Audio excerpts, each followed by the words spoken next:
To get everyone's phone number so I can text. Okay, so we're gonna get started. We'll call the meeting to order, right? And so let's go ahead and do roll call. Sure, Ward 1. Deborah McIsaac, Mayor. Nikki Land, Ward 1. Brian Sending, Ward 2. Brendan Tiedemann, Ward 2. All present and accounted for. Perfect. Let's stand and do the pledge of allegiance. Pledge allegiance. Of the United States of America, and to the republic for which it stands, one nation, under God, indivisible, with liberty and justice for all. Do we have an agenda to approve? Well, right now, we just thought that we should. Sure. Yeah. Yeah, Yeah. and then, so we should probably go ahead and talk about those things too. then. Yeah, Okay. and then, Brian has promised me 5 minutes. Okay. And then, okay, so did you guys need to review this agenda? It's pretty Oh, short. did we forget to I get don't have agendas? I don't have it in front of me, it was sent to me. Oh, It was like- okay. Yeah. Let me get copies quick. Yummy doesn't.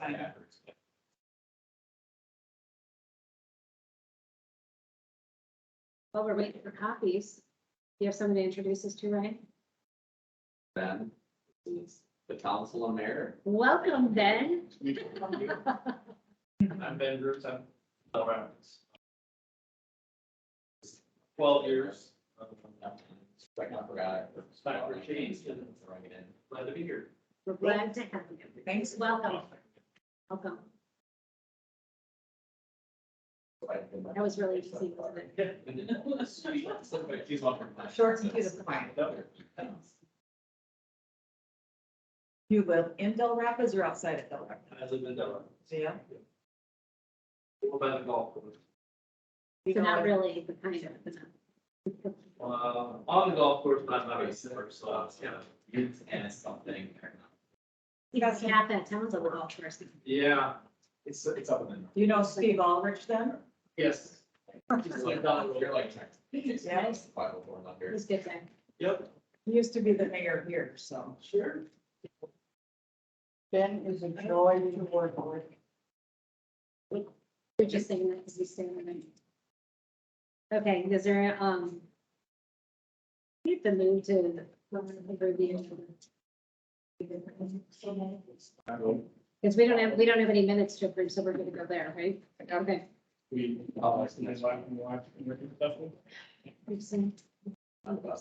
Okay, so, Libby, there's a couple of things that you wanted to discuss as far as old business goes. The first item is cash versus accrual method of accounting. Would you like to explain that to everybody? I've talked to the auditors and they have agreed the cash basis would be a lot easier, method of bookkeeping than the accrual. Cash basis is whatever cash comes in that month or goes out is what you report on. Accrual is, more or less whatever cash should have come in that month. Meaning if it came in the next month and was meant to come in the previous month, then that gets moved around. Payroll taxes are all different. There's a whole lot more journal entries and general ledger information. In 2 cities, we switched to cash method. When we do cash method, it's simplified enough that I can do the annual report and we don't have to hire it done. So that helps too. Because it's just whatever came in and whatever came out, not what is payable in the future. And for a town this size, it's more than adequate. You know, when you start getting maybe Del Rapids size, or for sure Harrisburg or Brandon, you know, then you need the other bases. So what I'm hearing is if, once we start approaching the past the 3,000 point, maybe knowing that we have a steady growth to 4,000, that's when we kind of want to take a look at that. Yeah, But when you were explaining it to me before, basically the gist that I got is if we go to a cash system, it's not unlike, your balance, your checkbook, debits, credits, it's in, and whatever you look in your checkbook is exactly what you have at the time that you have it. Whereas accrual allows you to like elongate stuff and move stuff, but like she said, it just takes a lot more yeah, entries. There's a lot more moving around, whereas cash system is very direct. It's very straight line, very easy to understand. Appears to be a lot more transparent because you could see directly what the lines and expenses and revenues are. That was my understanding. Do you guys have any questions about that? for a city this size, it's more than enough. I mean, if it's acceptable by you and acceptable by auditors, I guess that's two people I would look for an opinion for that, so. And they just said, yeah, it would make things a lot easier. Up to us, I've talked to legislative audit before, when I've been in another city, and they were like, yeah, why wouldn't you be cash basis with your population? It was my understanding historically, we moved to an accrual system because they were anticipating great growth. And they were looking at it from that way, was my understanding. And we haven't grown necessarily at the rate that was anticipated years back. And again, simplification. So, when taxpayers are looking at the budget, it's a straight line. That's really that's my main point of interest, is making sure that taxpayers understand what we're doing. Any other questions? Comments? Is there any anticipated expense when we make the switch? The accountants will have to make they'll give me a bunch of entries to make. Sure. But I'm not sure if I'm thinking that's probably part of their audit. But I can double check on that. and see But if it's probably more of a time expense than the rate, is what I'm saying. Oh, When you're at cost, more or less. When I have to make all those. Yeah, Yeah, more than cost of time.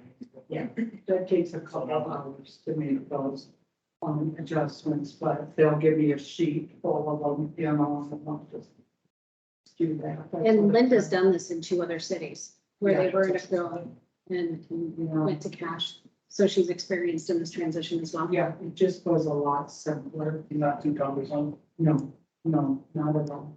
Well, if it's easier to understand, I think it's a win. And they might want to wait till the end of the year. I haven't talked to them about it.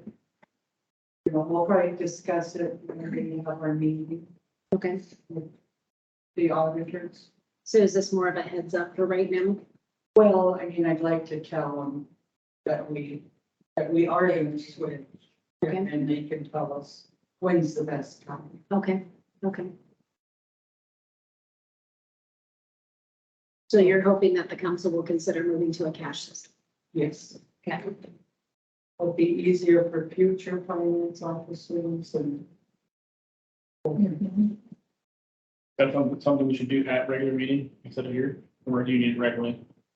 Oh, I don't know. I just thought since we were talking budget, but Sure. yeah, we can Yeah, sure. I just meet. Just didn't know if having it during a regular meeting would make more sense. I like that.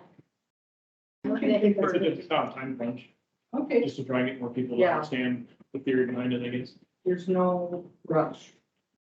Mhm. Excuse me. So that one's more of an FYI right now then. So then on to the next one, garbage rates increase.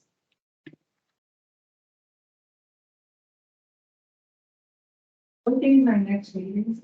Next Tuesday. I think it's the 13th. The 12th? I think it's the 13th. Okay, Yeah, 13th. we have discussed this, I think before, Yeah, last.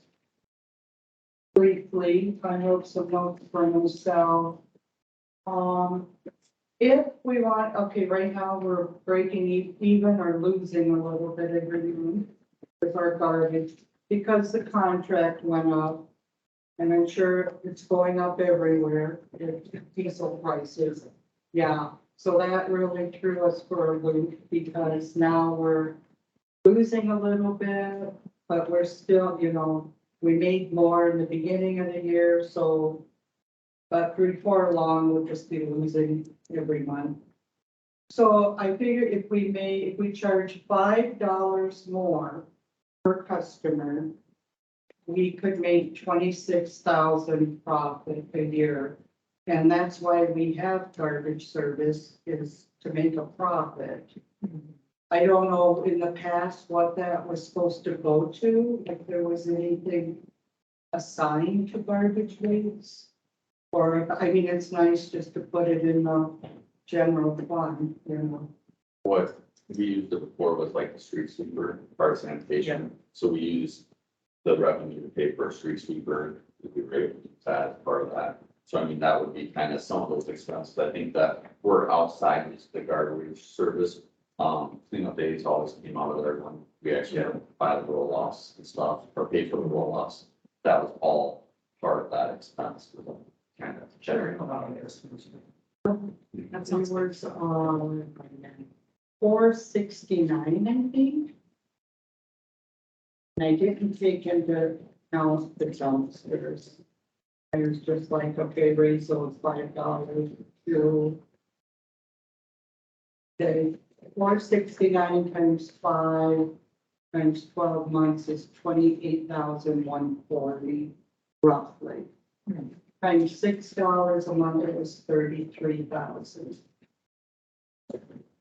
So right now we're bringing in like around 124,000 a month.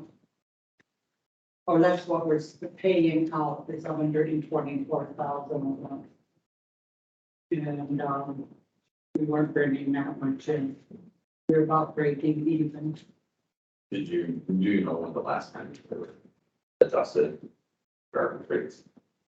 I think they renegotiated their garbage rates late last year. if I Yeah, I don't remember. think- Contract, but I don't know if it was changed. I don't think it's ever been discussed since I've been here. I don't recall.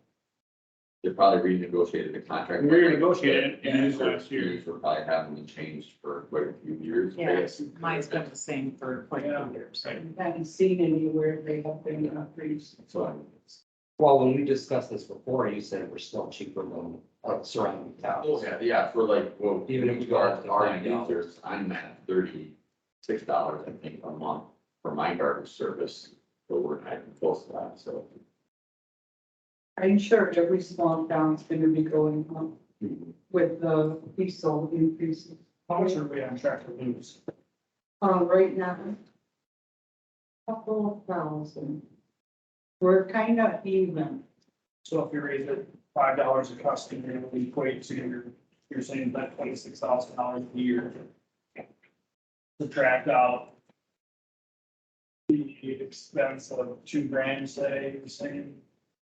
Yeah, yeah. So we're thinking of that gain of 24.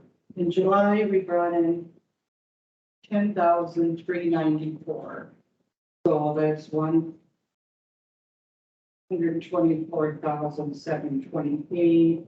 And roughly, we're paying 10,600 and something a month.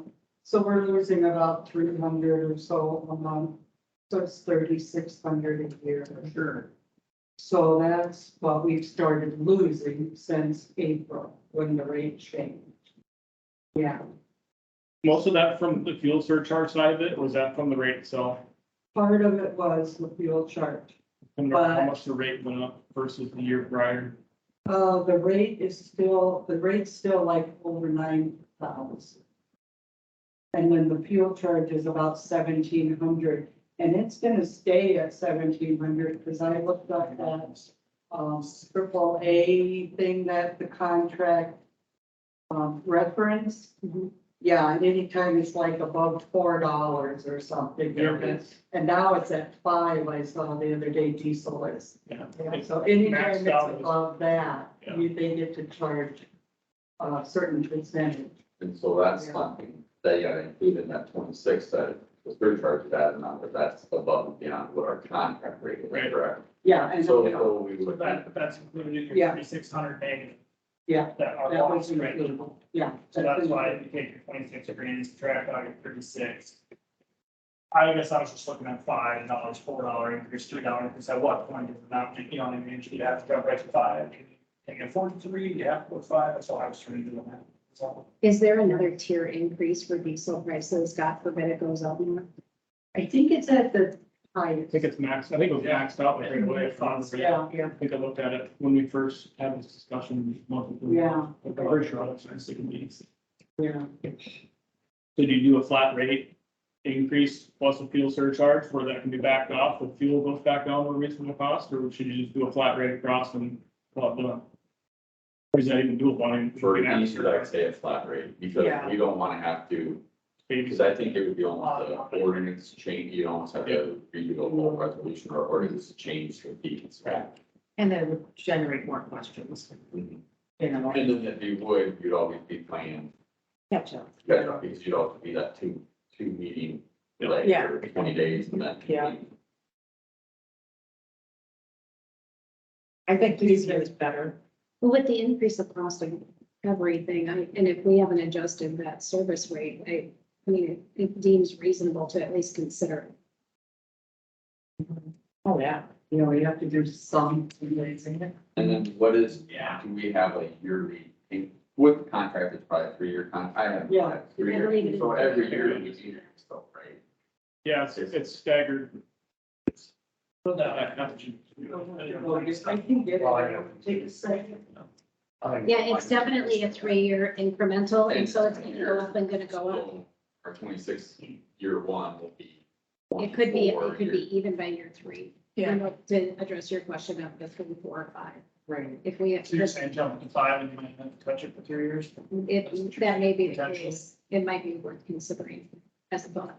And then my thing too is like we can, and I know we did it when we purchased the street sweeper, we are using sanitation as the repairs expensive for that stuff, so it's not coming out of the general fund, because then we are supplementing that through our garbage service. Trying to keep the cost included. Correct. So like Green, side Green, spending maybe $1,059 a year on those.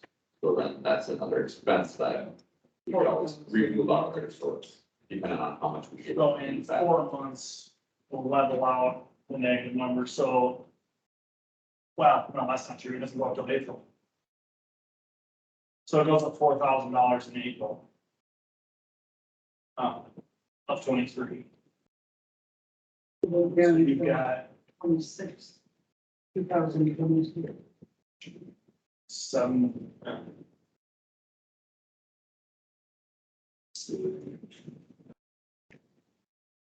I mean, I'm sure, you know, there's other losses that we take because of this, so if we're not making money, why have it?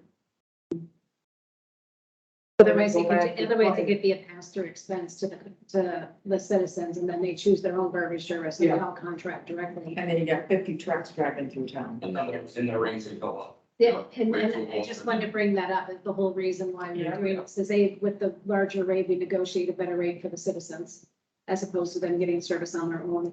And it also reduces the wear and tear on the streets, because you only have a single company Yeah, I going think through it's town. probably more, I don't think it was a peer. What the decision was made, I'm sure, just to make money, I'm sure it was also. It was convenient. The side of it was to save money for the Yeah. citizens Yeah, as well. exactly. So it's a little bit of both. But So you that's why- can keep the rate low, but still have a revenue. That's why I was just, you know, it's easy to, I shouldn't say easy, but it's, you can raise the rate, make more money, I get it, but what's the? It's still to an advantage of the What- citizens. Right, what makes the most sense, what dollar? So you, But it- no, you probably, I was gonna say, Deb probably hit the nail on the head when she said it makes sense to raise it, I don't think you're right, let's not lose money, you're right, you might as well give it up. Mhm. So it doesn't matter, in my opinion, rate or not, it's the amount. But since the rate's gonna go up 4,000 next year, we're gonna have to revisit anyway. I guess the question I have is, you said that it was a kind of an inclusive expense of the maintenance of the sanitation department. Do we know what those expenses are? Because then we know if we're raising money towards that, is it a complete cost? Or is it a partial cost? Does it partially supplement those expenses, or does it completely cover those expenses? budget what it was, but before we had always put like that 15 to 2,000 for brooms and stuff, and then the Right. wear and tear building. You know, so we just pushed everything, instead of having an equipment fund, we ran the sweeper underneath the sanitation fund pretty much. So that was part of that same thing with like you split everything up into their, different departments. Mhm. So the lower is under that, where we kept the street sweepers straight under sanitation, back, 5 years ago. Got it. That's kind of, so then that was the expense, it wasn't coming out of the rest of the general fund, or being charged to the streets. I have here in 2021, we spent 82,000 to garbage and more and a few other little expenses. And we brought in 125,000 roughly. So we made 43,000 of it. So I just thought you'd want to keep making some profit. So we wouldn't be making 40,000, but we make it like 24,000 instead. 20 or 30, something. Okay. Well, as a resident and a customer, I would prefer to keep them. Because, I mean, they do a great job and they're always on time, they don't miss a day. And we've had other garbage services that probably weren't that good. I like the idea that And everybody stays. for comparison, the Novak bid was about 50,000 a year higher. Yep. Or- Yep. Yes. Yeah. And the service quality is down too. And then, which from garbage and work from Novak was always giving those discounts, Yes, where garbage and work did the discount and the pricing. Novak was doing it where you get your mates and everything. That Yeah, and you was get the your recycling coupons, points, yeah. it was never, it was, they were making money both ways, they're Yeah. getting the recycling credits and everything. yep. So that's one reason why Novak really pushed off, because Okay, that makes sense. Other questions, other observations, comments? I think having a cut and dry layout is what we just kind of talked about for a regular meeting to show process, how it's changed and what we need to do. I think it'd be smart. Maybe, can you make us a one pager that kind of lines out what you just said, like this is what it was, this is what we make, this is what it is, this is what we anticipate. This is what changed. Yeah. Yeah. And then we can vote on it formally at the general meeting. Absolutely. I thought I had those results. We had one with prices compared with other cities. You know. Oh, that was water, yeah. um, Okay, I will do that. Thank you. Okay. This Del Rapids land sale discussion with sewer interceptor payment, that is something that we need, John Hughes to review. There's an agreement that he's got to review. And so this will probably also be postponed until the new, or to the next meeting. Because we just got alerted of that and John needs some time to review before we can really even discuss it.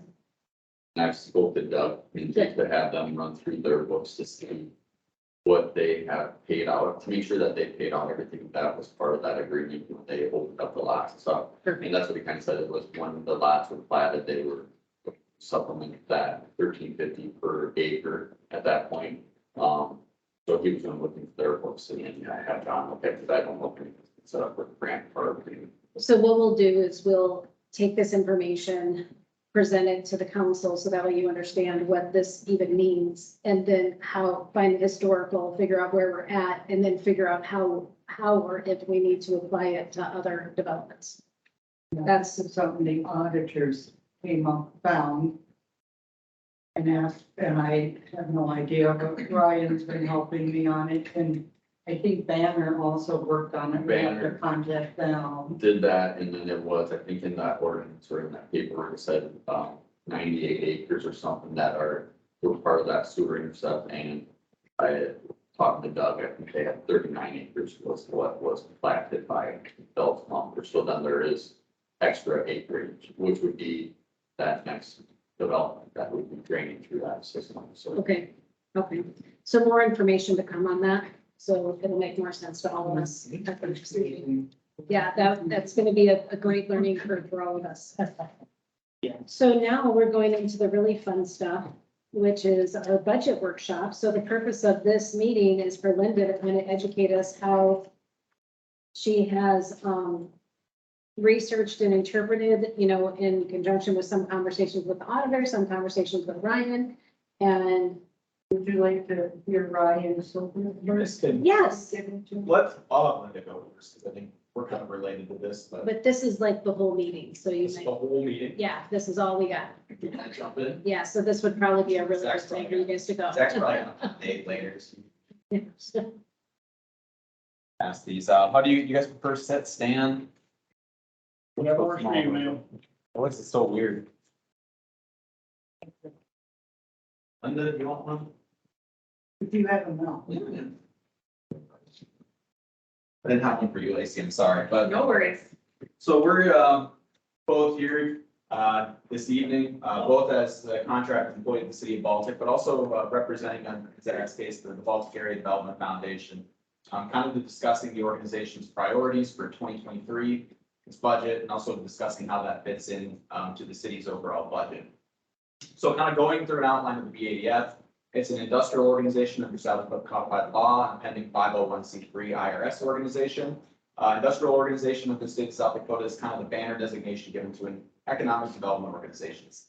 And industrial organizations are the preferred vehicle for economic development in South Dakota for a variety of reasons, but really the chief among them is that as nonprofit entities, they have a little bit more nimbleness and discretion in handling businesses and business requests than a municipality does.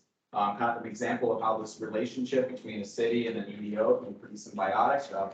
My work down in Lenox, we've been recruiting a Mexican restaurant there for the past, it's been about 18 months. We found an underutilized city building that would have fit their needs perfectly. The city could not give a direct lease to the tenant, just based on the way that the tenant wanted structured it. So the local economic development corporation can come in as a nonprofit, lease from the city under their terms, and then have a sublease under the tenant's terms. So just kind of one of the benefits that having an economic development organization in your community can bring.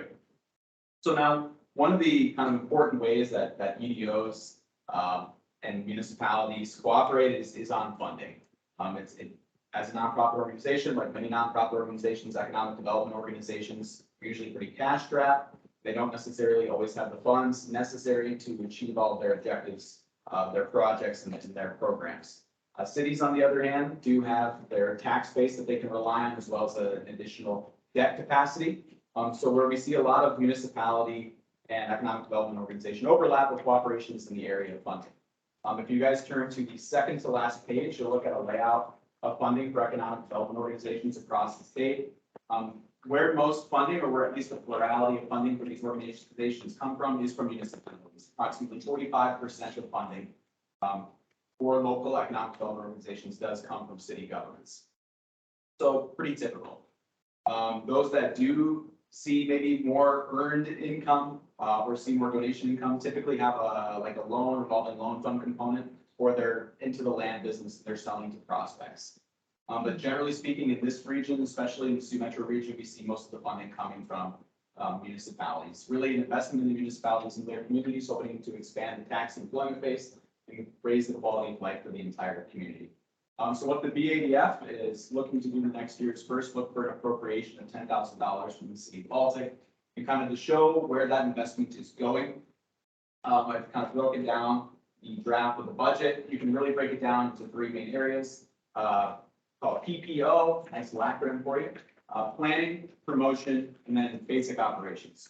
So if you want to look at planning, this is really setting the long-term future for economic development in Baltic. This is really focusing on two key things, commercial and industrial development, particularly industrial development. So if you go to the very last page, this is from the city of Lenox, and it's showing the tax returns that municipalities get from different types of economic development, residential, commercial, so this would be like dining and retail, and finally industrial. What really intrigues me about industrial when it comes to the city of Baltic is the number, because it is a little bit less in terms of the tax return, but what really excites me is the number of jobs created. So there's about 10 jobs created for every $1 million investment versus 4 for retail. When we're looking at the retail sector in Baltic or the dining sector in Baltic, what's holding these businesses back, or what's inhibiting other businesses from coming into Baltic, is the current population. At a population of about 1,200, close proximity to Sioux Falls, close proximity to Del Rapids, it's very difficult to put a business, whether it's a gas station, restaurant, cafe, a small retailer, boutique, you name it, and be profitable trying to operate 5 to 7 days a week. If you can first gain more population through residential growth, and then also have more daytime population through industrial growth, having more employers in town. You're hopefully creating enough of a population that not only benefits the existing businesses, but also entices more businesses to come to the community. You know, when I talk to folks about economic development in town, people usually like to say that we really love a grocery store or a Subway or this or that. Well, those types of businesses chase rooftops and tailpipes. And Baltic isn't quite there yet in getting the rooftops and tailpipes necessary for those businesses to really look at Baltic as a profitable option. The second main category is promotion. That kind of explains itself. This would be marketing the community on social media as well as a variety of events. I think events is something that I would personally like to see the organization get a little bit more involved in next year. In economic development theory, events create what we call creative or knowledge collisions. So the more that we have residents interacting with each other, getting out of their own respective bubbles, sharing ideas, sharing expertise, this is creating more opportunities for potential entrepreneurship, entrepreneurial businesses, but also for more creative events, ways that they can benefit the community. It's kind of creating a good vibes, as the kids would say, giving people the buy-in in the community so they'll reinvest in and continue to spend here. Final one is operations. This is everything that an organization needs simply to be functioning day to day. Insurance policies, mowing of any properties or maintenance of any properties, space, postage, pretty basic stuff. So that gives kind of a brief breakdown of the budget. The last page there is kind of a line item or an item line budget of everything that the organization is hoping to invest in for the upcoming year.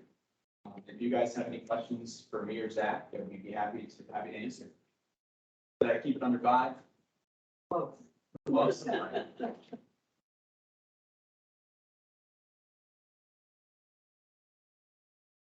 So wouldn't the environmental studies fall under the city and CCOG? When we're looking at like a piece of property, if you're going to do like a phase 1 environmental study on like a greenfield, so something that's never been developed before, that usually falls upon the developers to conduct that study. I know that if you're looking at a brownfield site, so like the old grain elevator or something that has been developed or is considered contaminated, there are grants available through Department of Ag and Natural Resources. So probably go through CCOG to acquire that grant. In terms of phase, I don't know if CCOG does do phase 1 environmental studies, but typically you contract that out to an engineering firm that can do that. Same with, there's archaeological studies, there's like phase 2 environmental that gets even more in depth surveying. Those sorts of studies are usually done, contracted out with private engineering firms. So is that the role of the economic development group, or is that the role of the developer, the person coming in to purchase? So looking at, when you're trying to attract businesses, the more information you can provide about the site and the more boxes that you can check off, typically the more attractive that site will be. When you look at South Dakota's Ready Site program, which is trying to show businesses this is where you can stick a shovel in the ground tomorrow and be ready to build a new business. Things like the environmental and the archaeological studies are usually already done by the time the developer comes around. So the person who's getting the land ready, in this case, the local development corp, is typically responsible for that. Some companies do like to do further studies on their own. Just depends upon the business, how often they have to deal with federal regulators. Tends to be a big decision point there, but typically that falls on the land developer or the local economic development board to try to get those studies done. So one of the things that you said was the light industrial.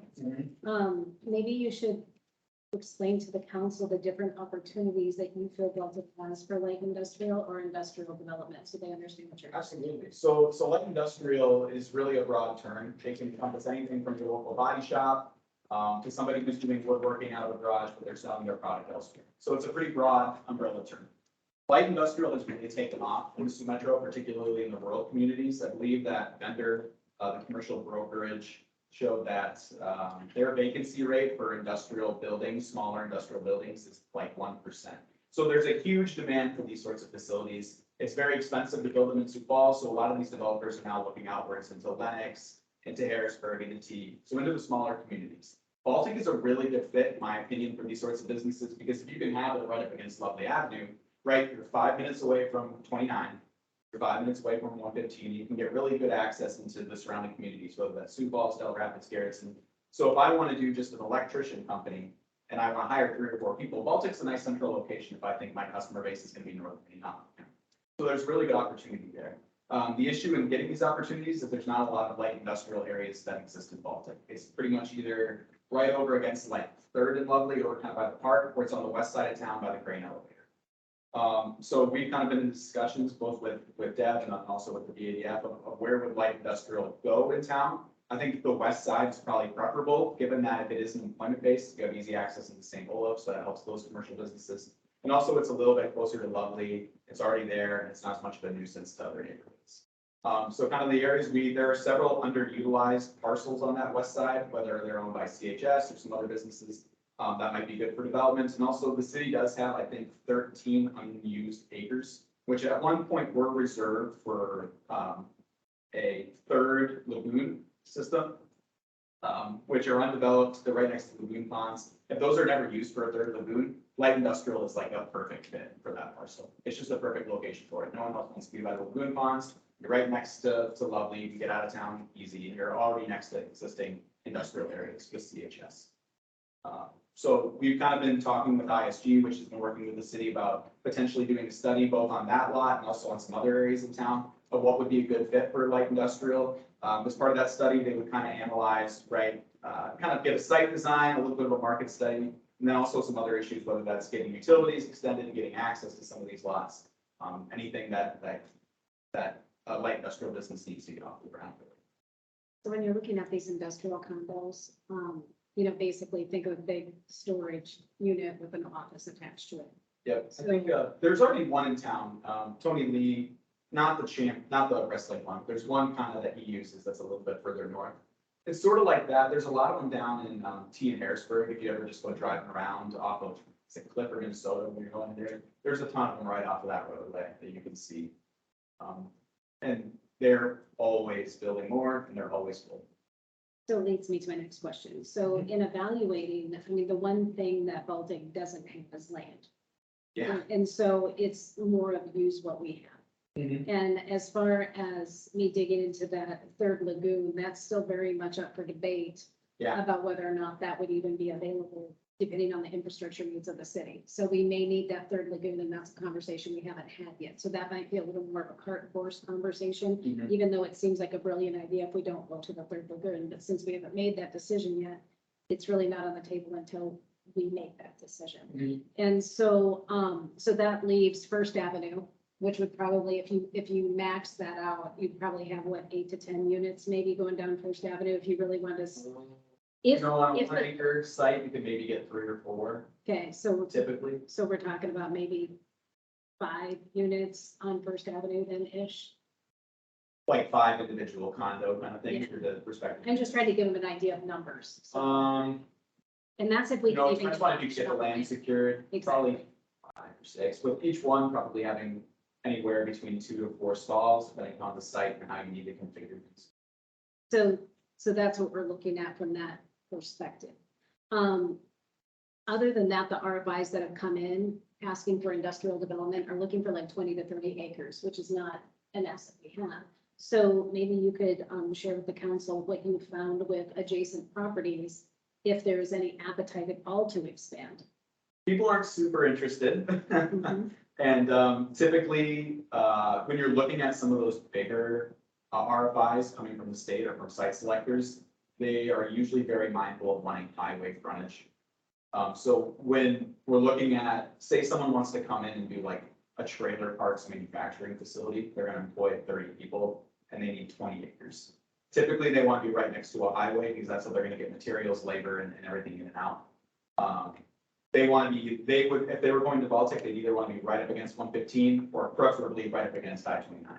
And those landowners currently aren't interested, maybe 5 to 10 years, but additionally, when you're looking at some of those facilities, they might have higher sewer and water needs. And right now, my feeling with the existing water contract that the city has and the lagoon system, some of those types of facilities just wouldn't, it just wouldn't be compatible with the city's existing utility needs. They'd have to be significantly upgraded and probably not worth the investment for what you're attracting at that time, at least. So food production and those types of things with that infrastructure. anything- We're not even qualified for those types of opportunities, and those seem to be the ones that just keep showing up. Yeah, And so that, you know, with the philosophy of using what you have, doing the best you can with it and moving forward, we're kind of limited as far as what we can do, as far as expanding. The land is really not for sale in our tenure. And so it's a matter of what can we do within city limits. And so, And also, just from a city finance perspective, you're not having to pay for any additional pavement or road or sewer Oh, or yeah. maintenance of any of that infrastructure. You can keep it within existing city limits and infrastructure that's already been put in and paid for, and that's just a win. so then it's also taking a look at the buildings that we have in place and if there's a way to better those properties and be able to, use what you have. So like there's an opportunity on St. Olaf, it's only 2 blocks, but there is opportunity to be able to uptick our ability to have commercial development on the same. And so even though the opportunities are limited, there are some. But I just wanted, because I'm privy to this information, I know you guys aren't, I thought it was a prime opportunity for Ryan to explain that stuff to you guys, so you could kind of be in the know on that. Linda, if I'm understanding, as far as the promotion, the advertising, marketing and events and things like that, we have that, a healthy fund in our budget to help offset some of those things too, right? As far as. Very healthy. I think this would be, boosting certain posts on Facebook, maybe some signage. Then also if we can, if the BADF can supplement anything the city's doing, it's always helpful. I think there's definitely some synergy there for, Mhm. stuff. If you or us can offload any costs associated with that one way or the other. Yeah. There's no sense in both of us paying to do the same advertising. But, and another thing that I had mentioned to the BADF is, the lot, and some of you guys heard this conversation with the planning and zoning committee, which I still think that conversation does reside with them first. As far as, how to handle that lot. September 15th is the deadline for the current developer that was looking at that lot on Sixth and Lovely, which was the impetus of doing the quitclaim deed over to the development organization. And so that's still in play, correct? Yeah, Okay, so it's not dead yet. if you want to go into detail, we probably need to go into executive session, but Sure. I can give you an update via email that you can send to the council on kind of what's going on. But it's not dead yet. Yep. Okay.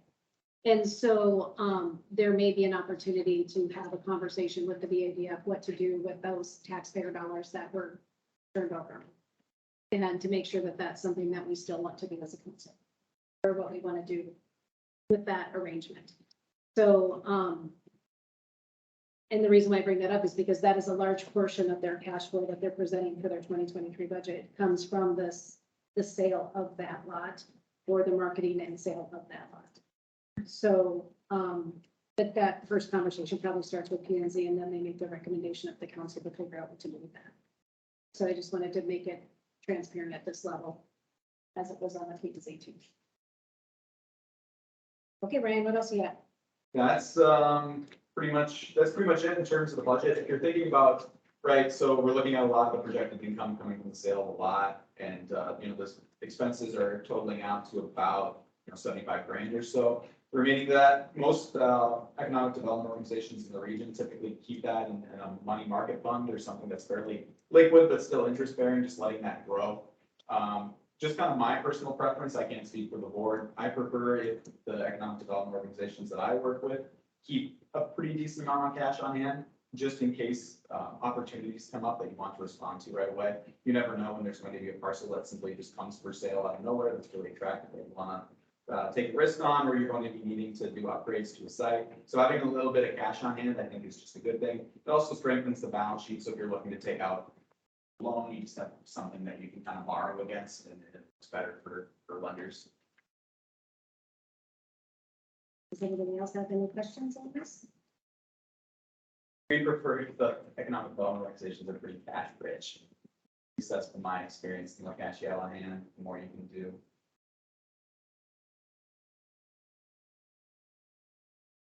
So it's kind of trying to walk the line between, you have a budget, you have a plan, but you're ready for anything. Any other questions? So you're gonna propose this to planning and zoning to them? Yeah, we can bring it up to them. That would be good. But I think you hit the nail on the head that really, trying to pick the low hanging fruit, I think is really maybe the best way to describe it. The, McDonald's on the corner and the gigantic cheese plant, they're not gonna come tomorrow. What are the things that you can pick up, hopefully within the next couple of years that are gonna improve the town? Get moving in the right direction and help grow that employment and tax base and make other things possible. Baltic's in a really interesting stage because from a point of economic development, we really are in the chicken and the egg. We have enough people that are wanting the services, but we don't have enough rooftops to draw the business. Yeah, And so it's kind of hot spot. we're just in that weird space. And so it's really going to take somebody that has vision for what they believe Baltic is going to be and being able to pony that up and being that market leader to come to Baltic and make that first leap. And I call it breaking the 4-minute mile. So as soon as somebody breaks that 4-minute mile, then I firmly believe other businesses will come. If you look at the growth of other veteran communities, but Baltic has its special situation because we have some very concrete limitations about what we can and can't do, right? Between geography and Mother Nature and floodplains and, willing or non-willing landowners. And so I think we just need to be very aware of this. And I think you guys really had this discussion at length when you were looking at an economic development group. You made a couple of really good points I remember at the budget meeting last year in this regard about where are we as a city? What do we invest in? Where do we go? Is it too soon? I think the quote that you said, Brendan, was, do we need to clean up our backyard first and then look into expanding? And so those are still questions that sit at our feet and try to figure out as a council. Because we're still in that really wonky place. Any other questions? Okay, is there any action you wanted us to take, or is this more of informational purposes? Informational. Perfect. Perfect. Thank you very much, Wayne. Okay. Ryan Potts. Do you have things you need to share? Just, I think we'll first look at, with, water. Just a huge issue with like Minnehaha expanding the North Pole, Big Sioux. Did you guys talk about getting more allocations? That, the contract is up in February. I did speak with, Scott Bucks. Will you take a couple steps back and explain to everybody what you just said? Okay, where do you want me to start? I'm sorry. Start at the beginning. So Minnehaha rural water right now supplies us with our water supply, everybody pretty much, other than bulk water. And they are maxed out at their facility, us. So now they are actually co-oping with Big Sioux rural water, Wood County, Lake, whatever, to develop another plant so they can actually get more production. So I think they're gonna be like 60-40, only 60% of us, and I think it's, I'm not really sure, but they're gonna get like at least another, I think, 8 million gallons that they can sell on, for future expansion. With that, we are, I don't know where our allocations are right now, if we're like 500,000. It's like 160,000 gallons a day. So we are very limited on what we have, so we are getting pretty much to our threshold with our growth. So now they're looking at for future growth and future expansion, we don't have allocations. They're going to come to us eventually with what it's going to cost for us to get allocations. And if it's like, I think it's $125 million plant that they're going to go out to build. So it could be, they might be coming to the city to ask us or work with us to get grants for the future expansion, and we will have to buy what we want for water consumption. So if we want to buy it. Was this like the 20-year estimate? Yep, yeah, Wasn't the previous administration working on this and didn't they report that already? they never entered into negotiations with, But they did the calculations though. Didn't they that'd be a say question for Banner.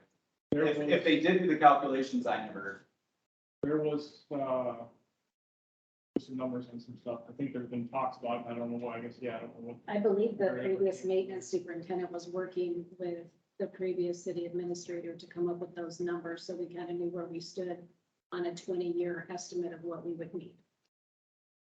so, Yeah, so they are, MCWC is expanding. It is about the 60-40 split for what gets pumped. They're already working on how they would allocate that out between their rural customers and then the municipalities that are customers. So they're already trying to work out what that split would be. I believe right now, Baltic gets about 216,000 gallons per day. The peak record day is somewhere around 158,000 gallons. I can't remember if that was hit in 2020 when they had the big drought, or if that was hit this year. What was the top? So contract is about 216,000 gallons. You get about 156,000 gallons on the record pumping day. So if typically, I think Baltic's population growth has been roughly 4% per year. If you look at that, you're kind of hitting that max gallon per day probably sometime in the next 10 to 12 years. Sort of where I'm projecting it out at. Most of the water rights within the Big Sioux Aquifer and all this region are pretty much spoken for. Expansion of Lewis and Clark is still probably 10 years away. So this is kind of the last big water project there's going to be probably for a little while. So we're trying to encourage all of our communities in Minnehaha County to start really talking with MCWC and talk with the engineer about what your projected water needs are going to be. Because locking this in, we'll be locking it in for probably quite some time. That sounds right, Ryan.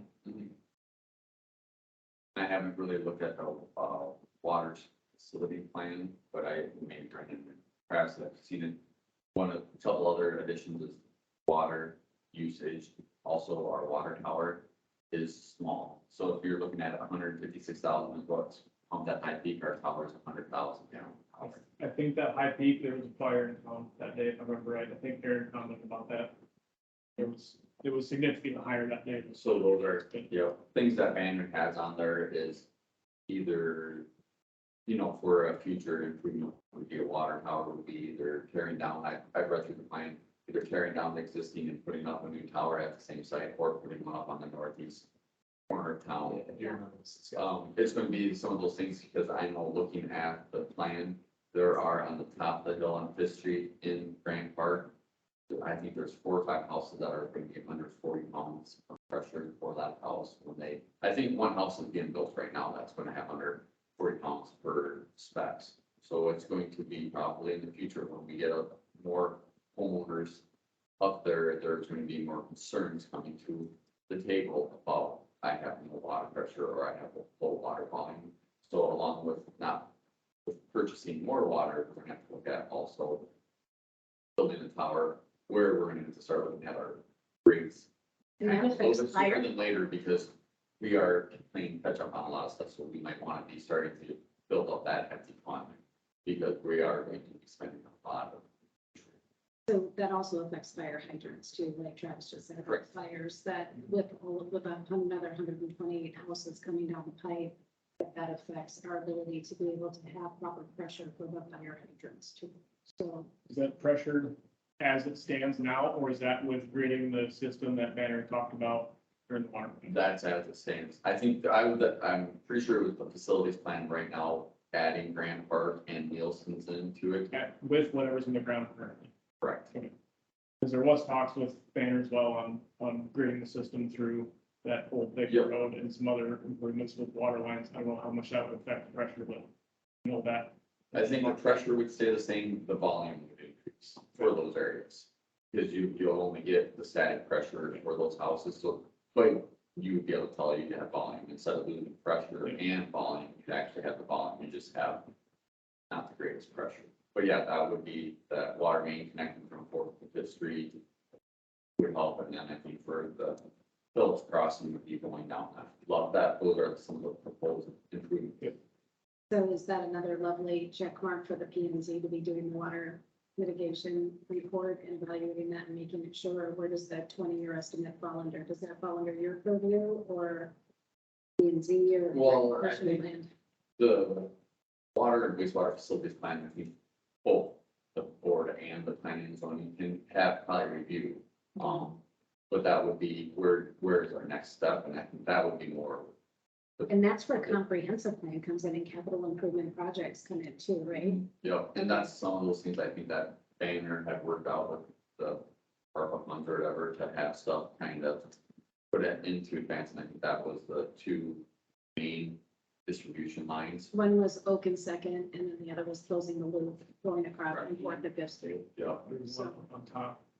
So, Yeah. I think going down toward Coles Crossing. yeah, yeah. Yep, So and then those are- the short one, yeah. A lot of projects that we can probably have to get reviewing the board has to see what do you guys want to go, and that's where I'm just kind of bringing it up just because we're doing budgets. Sanitation, but we almost have to look at our water fund too, because I mean, Definitely. so that's on that one, and then, that's. Well, all I had on that was just to follow, I'll reach out to MCWC and see what they're saying, and if they have any estimated numbers up front here to say what they're projecting, because I think they did, I know I saw something that the city, and I can't remember where I put it, back in February, got a letter from them saying, hey, we're looking at this, and so be looking at what do you want for allocations? So to follow on the garbage fee line item, that 24,000 is gone in a blink. So that $5 fee, with all the other things that we have to do to be able to offset maintenance, because we're gonna have to redirect some funds to infrastructure improvements. It's nothing for cities to be spending a couple $1 million right now, especially because we do have aging systems. Yeah, And the part with water and sewer, those are self-sufficient, so the only way you're supposed to use the money is for those structures. So, so we have lots to talk about. and then, how much in depth do you want me to go to you guys, like with that water facility plan? Like I said, with the towers, those are things that we, should probably start looking at with our growth. Same thing with the wastewater in the plan. There's also looking at, lagoon and then also mechanical plants, which are, I know, it ranges from $2.5 million to $6 million. Or you could we could push our sewage to Del Rapids, which would be, I think, I'm just gonna throw the number out, I can't remember, I just read it last week, $6 million. But then on top of that, then all of a sudden your user fees go from $25 a month to $50 a month, because you're paying for someone else to And do. there's no control over that either, at least. So those are multi-million-dollar projects. Here's what I would like to see.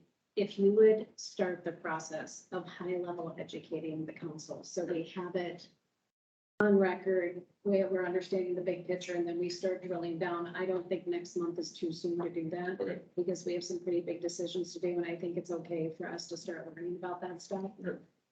Yeah, start high level, and then we'll just whittle our way down. And I think that it's good that you talk about water, sewage, and what was the other one? So water, sewer, and then, Yeah, sanitation. so infrastructure, yeah, and how it all kind of comes together and the big things we have to look at. And just from a, think that you're explaining it to Joe's citizen, so that way they understand it. Yeah, and then we'll. Yeah, because this is going to be a need that's coming up here. And I think it's important that we all feel comfortable with those decisions. I think that's important. Okay. Thank you. Thank you. Thank you. And I'm going to, water right now. No, it's gonna be for discussion, maybe even at this next meeting with our service lines. I know Rodney had talked to Travis about, curb stop. The cost right now it's on the citizens. I've looked through, I've got 5 communities here and they're all whichever way you feel. I think 3 of them are just like us, that it is the homeowner. Are you talking about repairs? Repairs, yeah, sorry about that. That's definitely something we're gonna talk about at the council meeting next week. Yeah, so I just want, just so everybody's aware, that's going to be a hot topic because it is one of those things that it's a huge expense and It is. It is, and it's important that we make an educated decision. it- So if there's any preliminary information you can prepare for the council so they can read up on it, we just need to make it available on the website for the taxpayers at the same time, so that way it's all unilaterally available. And then that way we can all kind of read up on it and feel a little bit better about it instead of going into a meeting blind. do you want a whole ordinance of a city or like these, I have just put like two sections, like 2 pages here. There's 2 sections that deal with that. You just want that, because I can give you a whole ordinance for water and sewer and then highlight, but then there, you've got 26 pages. I think you should bullet point it. Generalization, I okay. think you should bullet point it for us. Okay, and I will put it on there, so you can see, because You throw all the It's just information, like- like, they're not gonna read it anyway. and it's legal documentation, it's just like an attorney, so it doesn't make any sense when you read it. Just put it in layman's terms so we understand what's going on. Yeah. And then when he gets that ready, just throw it on the calendar.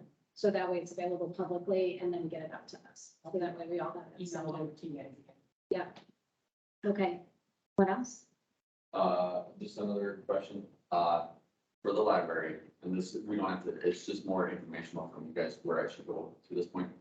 Two land libraries, city of Sioux Falls, when we got water and we had all that rain, the roof. I think my explanation is, I think we have a little gutter system between the two buildings, little insurance station. It's 2 inches wide and it's 1.5 inches. Well, I think when we had that much water, everything went underneath silt plate of the roof and got in there. Sioux Falls would like us to do a black mold study on that. So, because they're worried about that, so who do we I've looked on like Impact, do any of those, Rainbow restoration, Rainbow Restoration? yes. Or one, okay. They're That's the all, ones I wasn't sure who, if anybody's ever used anybody. Yes, there's one that did my storm damage. But they just want to know if there is anything from up there. It's dried out, I, treated the sheetrock with kills because it's wet, it's going to grow fungus, so I put that on there. But they would really like to know if there's any other thing. Is there anything we can do with that rain gutter to help stop that from happening going forward? What the building's apart further.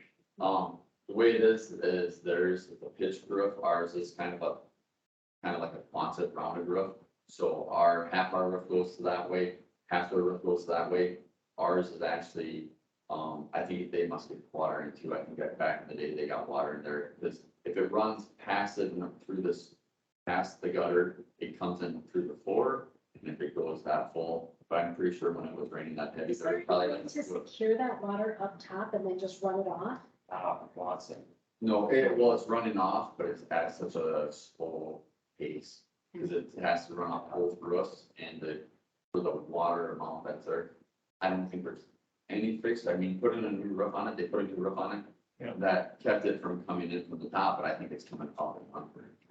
If you're a victim of the storm more than anything. it's just- Yeah, because that was kind of like an anomaly, yeah, that Yep. was a lot. And But basically it handles it though, right?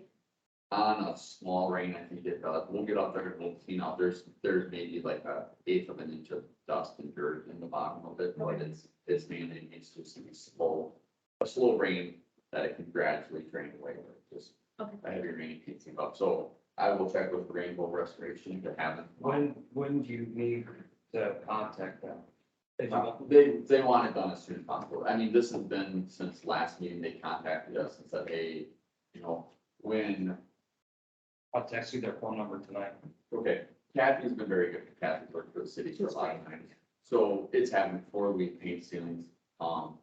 At the point that this happened, Kathy was on vacation. So one of the main higher ups from Sioux Falls was here when it all happened, and someone else, I think, had it been differently. We don't mind you being thorough and Yeah. making sure they have a safe So, workplace. and that's it, but that's it. They're reaching out and yes, get it figured out. So, That's cool. Thank you. yeah. Anything else? No. Are you sure? So I don't think so. All right, you guys. First hour in and now we're just starting the budget. Whoop, whoop. Linda, where do you want us to start? Okay. This started right here. Oh, let me back up. The whole purpose of this is for Linda to go over the budget with us and help us understand where the numbers are, maybe on a more granular layer. So it's more informational this time, maybe some talking points to consider, and then we'll be going over it again in the future. So this is first pass educational. Welcome to Municipality Budgeting 101. Yeah, right, what I did, I started on this in July, and I am trying to understand the budget. Maybe see if the old timers here, remember some things I'm missing. And, let you know what I'm thinking about the budget, which direction we need to go. A lot of it's not gonna be popular because we have to really tighten our belts Mhm. and, kind of like, we need to talk to the auditor more in between now and then, to see what direction they think we should take. But we'll start with this. This is just, a comparison I made up for everybody, the colored sheets. And you can look at it. I hope you got to look at it some on your spare time. And I just thought it would be easy to see what happened in years past. In 2021 and 2020, you know, usually figures don't bounce around a whole lot unless something special happens. And, we went from a budget of 781 to a budget of 702, to a budget of 772, and to a budget of 845 this year. It could have been a lot higher, but we didn't have enough revenue to support one that was higher. So this is just general fund. It does not include water or sewer. That'll be on another sheet. So I, first of all, I go through and predict by, by a percentage. I look and see how the revenue has been increasing every year and go from there. And once I come up with revenue, then we know how much we have to spend. Roughly. So, we had a few surprises this year with the, equipment that brought our float down. But, this is a start, so it's just a comparison to see where I started on everything. Okay, so then we'll go to estimated revenue. And this is the same thing I went through and figured out this year's budget, 2021 budget and actual. And came up with this year's revenue. I put in 158,000 for garbage. And that's based on increasing it $5. So if you want to increase it less, then this number down here will decrease and our revenue will have to decrease to make up for that. One thing that happened last year, and Michelle was the finance officer. She was here 2 months and then had to do the budget. So poor lady. It's a challenge.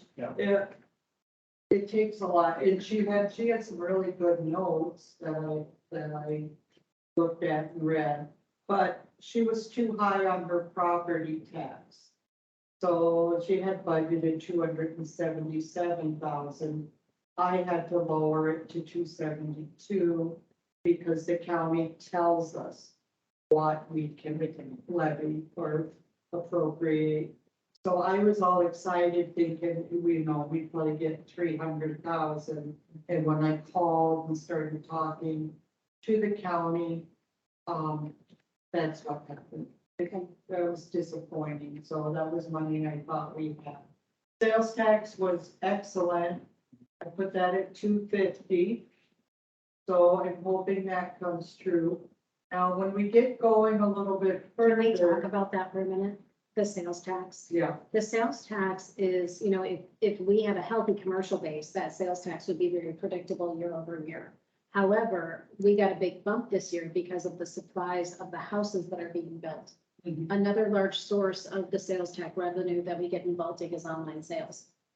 So that's really what we're banking on. That's what you're seeing number 8. Yeah. Exactly. So remember, even though these numbers look really great, once the building, if we continue to build the houses, we'll have that little bump. But once the developments are done, depending on what else we have in the pipe, it's really important that we realize the importance of developing our commercial, because that's what's going to offset that to allow us to have operating income.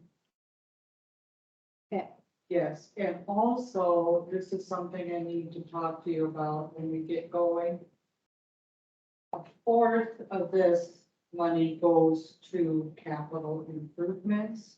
Another fund, which is wonderful to have for future, buildings or expenses.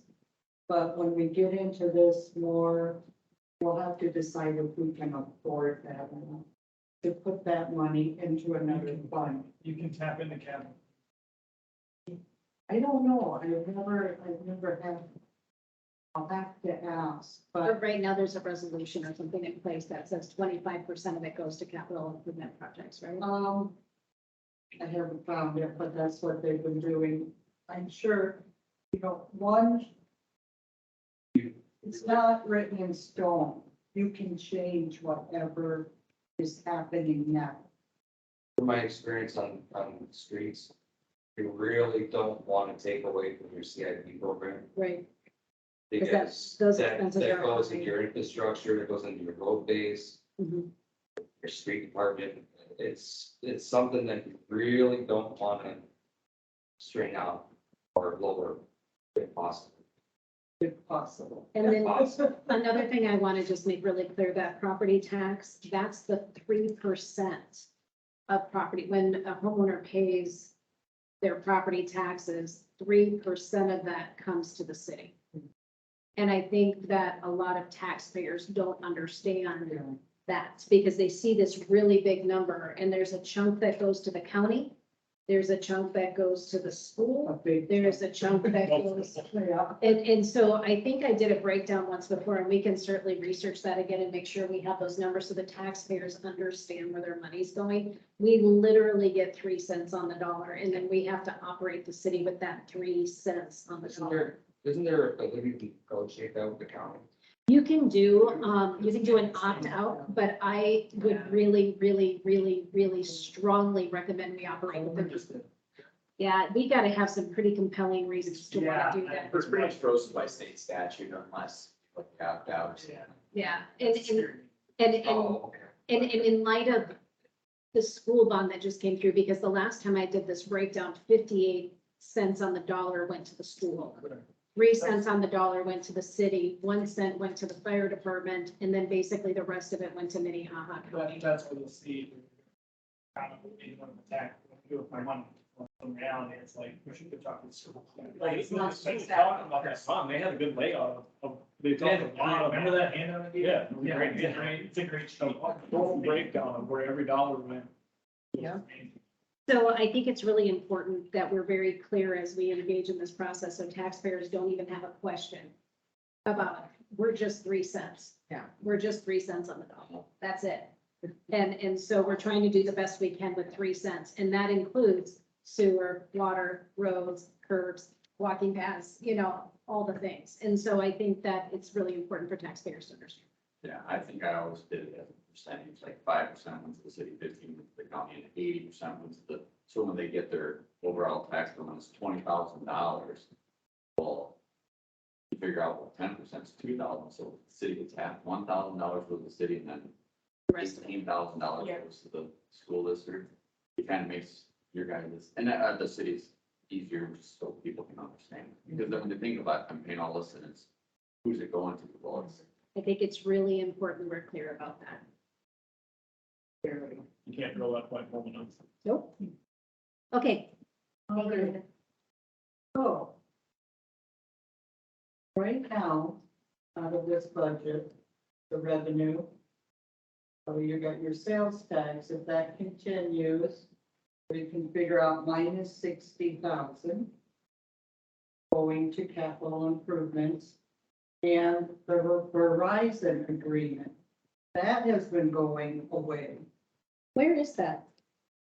The minus 20 down here. It is, okay. 28,000 is going to capital improvement. So that's 88,000 that'll come out of this budget if we continue on this path. So that, keep that in mind. And tell everybody what the Verizon agreement is so they understand. That, they're renting space on the water tower for radios or whatever they're equipment. For the internet. Yeah. For the internet, they're 4Gs, they're 4Gs right now. So it's it's a $2,300 payment a month. It's a real nice income. And it's a good benefit for the citizens. And somewhere along the line, I don't know, I think it's going, as far as I can tell, it's going into capital. Because the numbers match, but I can't find. Get into that later. There's some, Found the roads in the water can run more out space. Space out. Good point. Good point. 5G tower. Yeah, as high as you want. Does anybody have any questions about specific line items on this revenue? Linda, you did a really good job of using this in plain language so we understood what it was. I tried to, yeah, it's just kind of, now this was a real brain teaser. Rental property, rent city hall. And I thought, what? But that's water and sewer are paying rent, which is a good thing. Does that Because make they sense to you should guys? pay- They should pay for, the maintenance of, the office building and I guess it was supposed to mean the whatever equipment and stuff, which might be a little low. So because water is a revenue source and sanitation is a revenue source, and they pass through the expense to us. Because we're doing all the billing for sanitation, Yeah. that type of thing. So that's a revenue source for us. Because we handle it in City Hall, that's what the rent means, and the Yeah. same thing for sewer, right? We're Yeah. handling all of that and all of the administration of it. So those services, the revenue we make from that, we consider it a payment to City Hall to cover, Yeah, mainly, building the building. right? Because they're renting the ability for us to Yeah. manage those services within City Hall, so they call it rent. Yeah. That took me a while to figure that. out. Yeah, it's important we all understand this stuff, so. So anyways, otherwise it's like cable TV, franchise, well, Can you explain the highway and bridges? what? Highway and bridges? That comes from the, either the county or the state, and it's, yeah. What they give us, I don't know how they come up with their figures. It's just a basic allocation, Yeah. right? Yeah. And then So every city gets that. Tax, things like that, it's, a payment we get, all of this comes from the, county or the state. I would assume it is based on size of bridge, how many bridge. I think it's based on population. Really? I think. I believe so. A lot of this stuff is not major, but, But it's good to see it. you have to take care of it and list it and track it. So then we'll go to expenses. Our expense worksheet, Which one is that? that's the one, the bigger one that's all put together. Got it. All of these numbers. I did the same thing again, I lowered council expenditures by 8,000 by lowering services.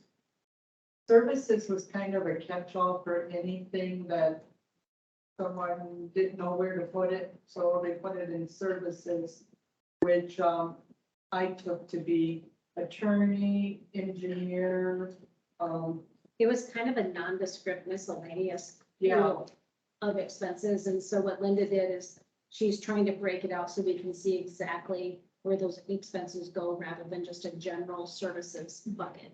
yeah, I went through and wrote down everything it was and thought, let's get this hopefully in some kind of a pattern that we can follow next year. Contract labor is contract labor, it's not services. Digging up a tree stump is not services, it's maintenance. Right. Things like that, so hopefully we'll get on the right track there. Otherwise, promotions, I did put 3,600 in there for council. Elections, that's always the same, nothing much happens there. Finance office, pretty much stayed the same. Software I increased because I took it out of services. and put it into soft. Is there a copy or fall under software? That should, oops.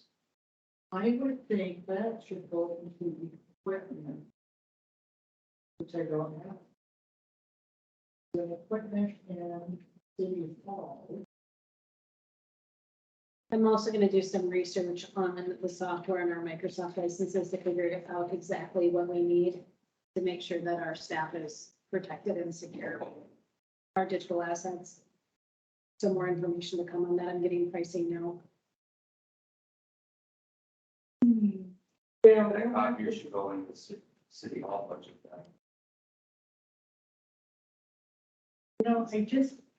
I didn't like that. I think city hall should be mainly the building. You know, Well, and then like expenses. That was a hard one for me. They did put 10,000 into supplies. 1,500 into equipment. Because that's what they had been doing was the, supplies into city hall, but I like to break down things like that between streets, parks, finance office, water, sewer, whoever's using that, paper or. And I think that's confusing for a lot of taxpayers because they don't understand that we take a revenue dollar and then we put water, sewer, parks. right. And so it's what department's actually using it, because people want to see, like an overall wages of everybody, but it's not because their time is spent in these different departments. And so I think that was something that's really confusing, looking from the outside in and trying to understand where these numbers are coming. So I'm glad you mentioned that copier. Thank you. Good job, Ryan. Good job, Ryan. So I would like to take 5,000 out of supplies. Put it into finance office equipment, Sure. we don't have. which I can add. Right. She can do whatever she wants. No. Because Nice catch. that should cover it. I mean, I could break it down 4 ways, but I think I'll just put it in Yeah. finance office. Because I think when I think of city hall, I think of the building. Makes sense. It does make sense. Now, public safety, police is going up. Right. I talked to Mr. Koopman today. And I told him 20,000. I had, which is what he got last year. He was supposed to let me know if he wanted a little added, but Sure. I didn't hear from him. Okay. One thing is found out today that I messed up on was, ambulance. Oh. Which I must have under emergency and disaster. Anyways, ambulance. I had gotten a letter and they were requesting 10,000. Okay. So we gotta find $5,000 somewhere. Okay. Else, but I mean, they deserve it. You We have to have an ambulance. can't turn them down. Nope. So, Shouldn't we find another 10? Because emergency and disaster, wouldn't that fall under like, for instance, storm damage, flood damage? we've been putting it under that. I know this in the last Under couple of maintenance. years, under emergency, and they've been putting ambulance under that. Okay. So that's why I put it under there again. I don't know why. I can certainly change the heading. Change that and find out what the ambulance would go to. I did put in 10,000 for code enforcement. That might be way too high, depending on what route we go. If we do it ourselves. I sent some letters out this week or a couple weeks ago, and they didn't do their thing, so Brian mowed, and now we have to build them. They were warned. Right. But I mean, we might have to do it ourselves. I don't know if this 10,000 will be a luxury or not. Something we can't afford now. I don't know. How that's gonna go. Is this actually the code enforcer then, whenever we come to that decision? The actual person doing the enforcement? Okay, Okay, yes, that's. I'll get a specific quote from that business too, so we can check all options. Protective inspection, I just, you know, we've got Paul Clark now, we're doing a fraction of the expense. Right. Because he's doing major. So I guessed him at 15,000, I think that's pretty cool. I think you're right. And then there was just a few little, expenses along with that I thought. You know, the first year is a guessing game. Of course. By next year, we'll have a better. Another benefit we have by having Paul Clark is that he's going and doing all this continuing education under the auspices of Brandon, but we bear the benefit of it. And so that's a great cost savings for us. And he's leaving, he's gone right now. Yeah, he is. To Louisville, and he got a grant for Baltic. So he's representing Baltic. So that's. But he got a grant, Yeah. he so got a that was grant. cool. Okay, so then it didn't cost us a penny for him to go. It was really to great. Louisville. Very resourceful. Okay, street, I wanted to bump this up as much as I could. As far as improvements went, I had it higher and I had to lower it to 130. Repairs and maintenance, 10,000, supplies, 10,000. So street budget is $237 plus the, street maintenance, which is close to 50,000. Right. Which pays for chip sealing and crack sealing. And anything else that we need, we can use up all of it. Right? What was that under? That is under your special funds. Oh, thank you. This was flipped around. That's confused. Sorry. I don't know. Not Thank you. there yet. Oh, okay. We're not at special funds yet. Yeah. So streets are 237, 659. If you Yep, got it now. suppose they didn't copy over like it was supposed to. Oh, there we go. Yeah. Got it. Sanitation, once again, talking about the service contract with the fuel charge. I estimated it'd be 132,000 expenditure. Supplies I just plugged in. West Nile, we usually get a grant. This might be a little high, but I just went ahead with it. And then we get to parks. Parks I lowered, not very popular. But we had to stop somewhere. And, I talked to Ryan and he didn't see any big projects on the horizon.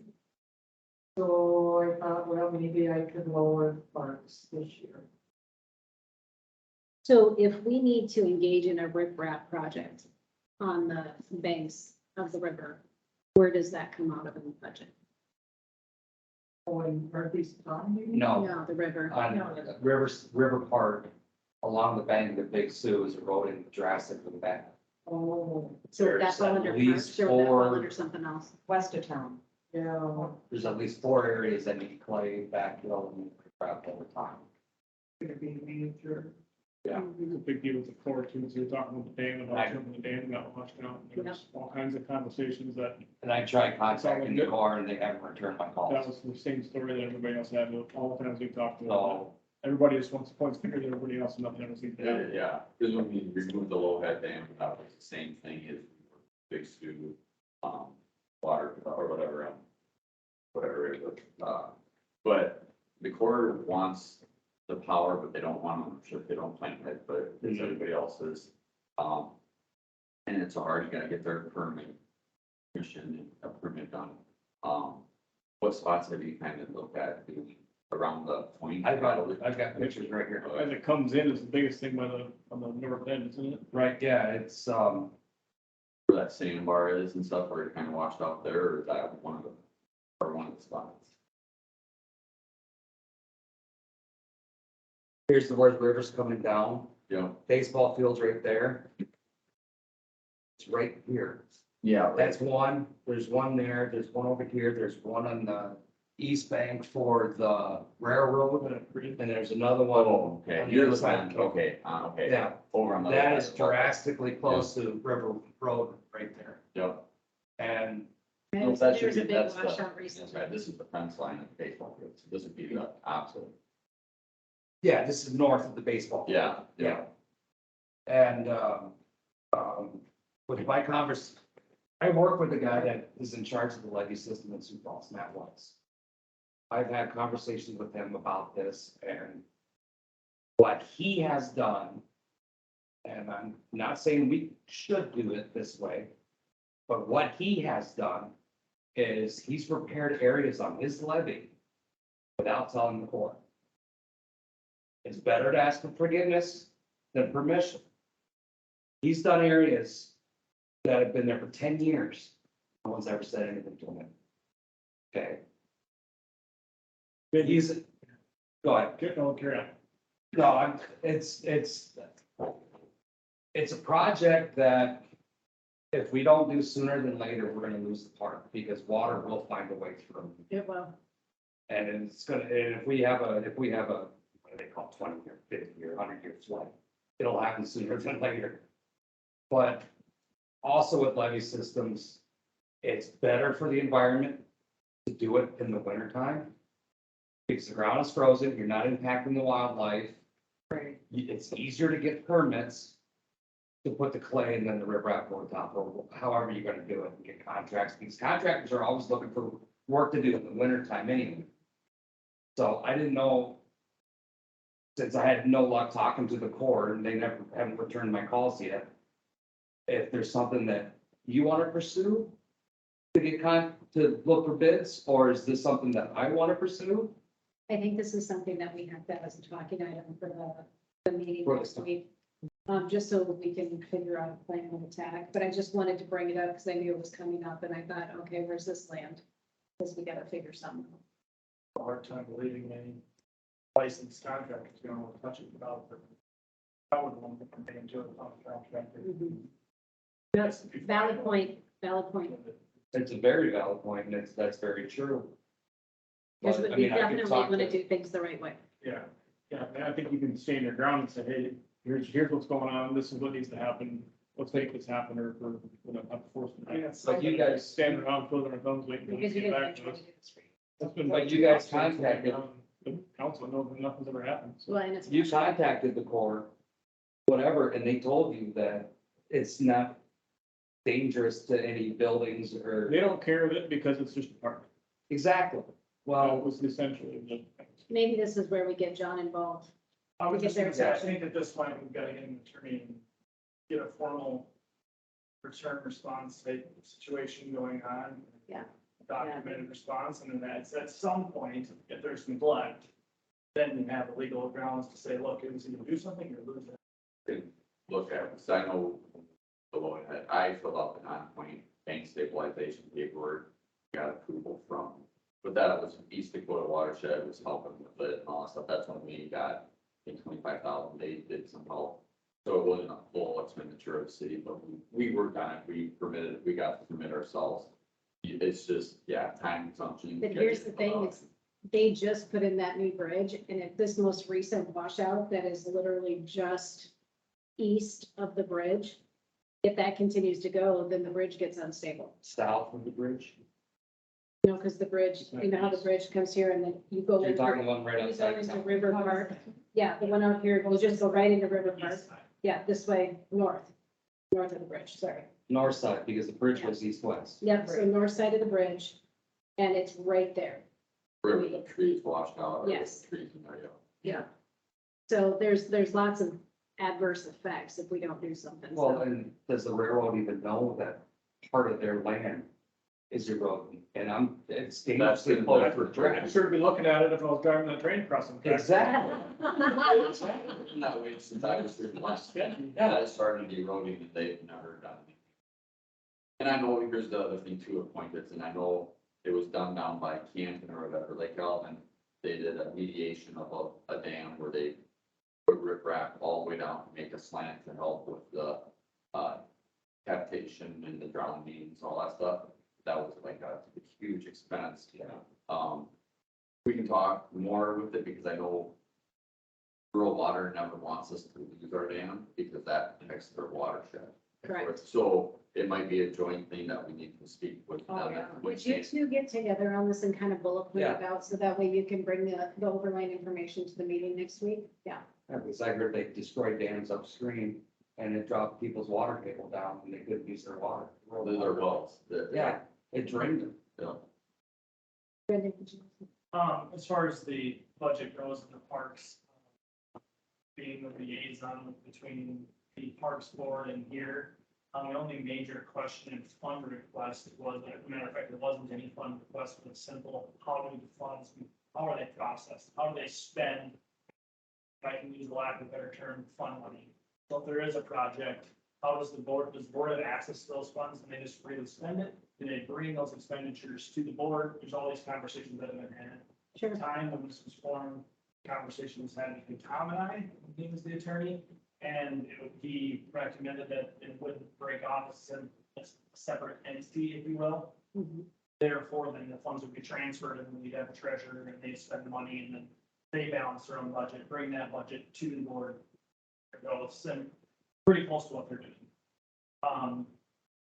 That's not, from my understanding of Tom, that's not how it's usually operated within most municipalities, it's simply done. So whatever is decided on the budget, they're not arguing for any funds necessarily, a certain dollar amount for a specific project. It's simply what we have to spend and what can we do to accomplish it. Got it. Those are the questions. Eventually, whenever this When's the budget last time the park and rec board met? been 3-4 months, and it's simply because of this, the budget meeting, we didn't know there was no budget at the time, we didn't know what was in the budget, because we weren't told what was in the budget, we didn't know what we could spend, it was kind of dead end water. So once the budget is in place, then we know how those funds are accessed and how they're spent, then I'd say, as soon as like next month, But you still have, this much money left. This is what was 2022. no, we were never even told this. Oh, yeah, you just got to ask. I can make you a printout of every expenditure, and you can kind of, see what the, So at this point, it's, the way I see that board working is as a project outline, a project cost, a presentation from the president to the council would give a yay or nay to that project and the funds to be spent. I really think that's the cleanest way to do it. They're not arguing that by any means, I just want to make sure that step is, something we actually going to talk about. Okay. It wasn't, it's been a while since I've read that ordinance slash, yeah, it's been a while, so that wasn't articulated in there. I'll take a look at it. No, yeah, we read it, well, there was a whole lot of description. Well, and then I think it's important that we take a look at that and make sure that that is clear, so that way there's no question going forward. Sure, So- and I know they've got, like I said, about making this a sales pitch here, Sure. a lot of neat ideas, of course, and is your target if you want to spend the money, so I think, it's all, it's all about just figuring out where are our funds, and I think everyone should join in on that, as far as here's our ideas, I guess, feel, would it be possible for the current park and rec board, because I haven't heard from anybody in that group, is it possible to have a meeting between now and the next budget meeting to get a better understanding? Great. To have a better understanding of what their ideas are, kind of a thing. Yeah. So do you want to spearhead that, and can I attend so I understand Sure. what the goals are and all that kind of stuff, so I can get up to speed? Perfect. So I got a question since this is different than your last time. What kind of funding are you looking at, like the repairs and maintenance and improvements, or what, I guess, what does? That's what I'm trying to find out. Okay. Yeah. Cause that's, And same with us, that very question is the same as, so where do we look? And at one point, what was the budget last year? 2020 budget. I was gonna say it was 90,000, it's 95,000 was the budget expense. And at one point, to my understanding, when when maintenance employees would be out mowing the park, right? That expenditure would come from that wage point. But then when we had that question, is how's it being broken out? Are they putting it on the time card? Maintenance guys said, we don't break out whether we're mowing in the park. We're sort of like, well, what's batch, how is that, how are we justifying that wage amount there? And that's why we didn't know if that 95,000 was, and then it was an equipment spend, is that all an equipment spend, very little wage, it was never broken A out. big by part areas. is wages, because they usually do I don't know how they did it then, but like we do a percentage, And that's, And I that's the way think we that, still do it. It's a percentage per, like 25%. like I'll figure out our hours that we mow at what facility. Sure. Same thing, when Summer Rec was here, it was 100% out of the parks, because that's. Sure, yeah, I guess, again, it doesn't need to be justified to me, and I don't need to, without a. No, but you deserve to know. But that's why that's why I'm using, okay, it's great that this park budget is 95,000, or in 2023, the proposed would be the 67.5.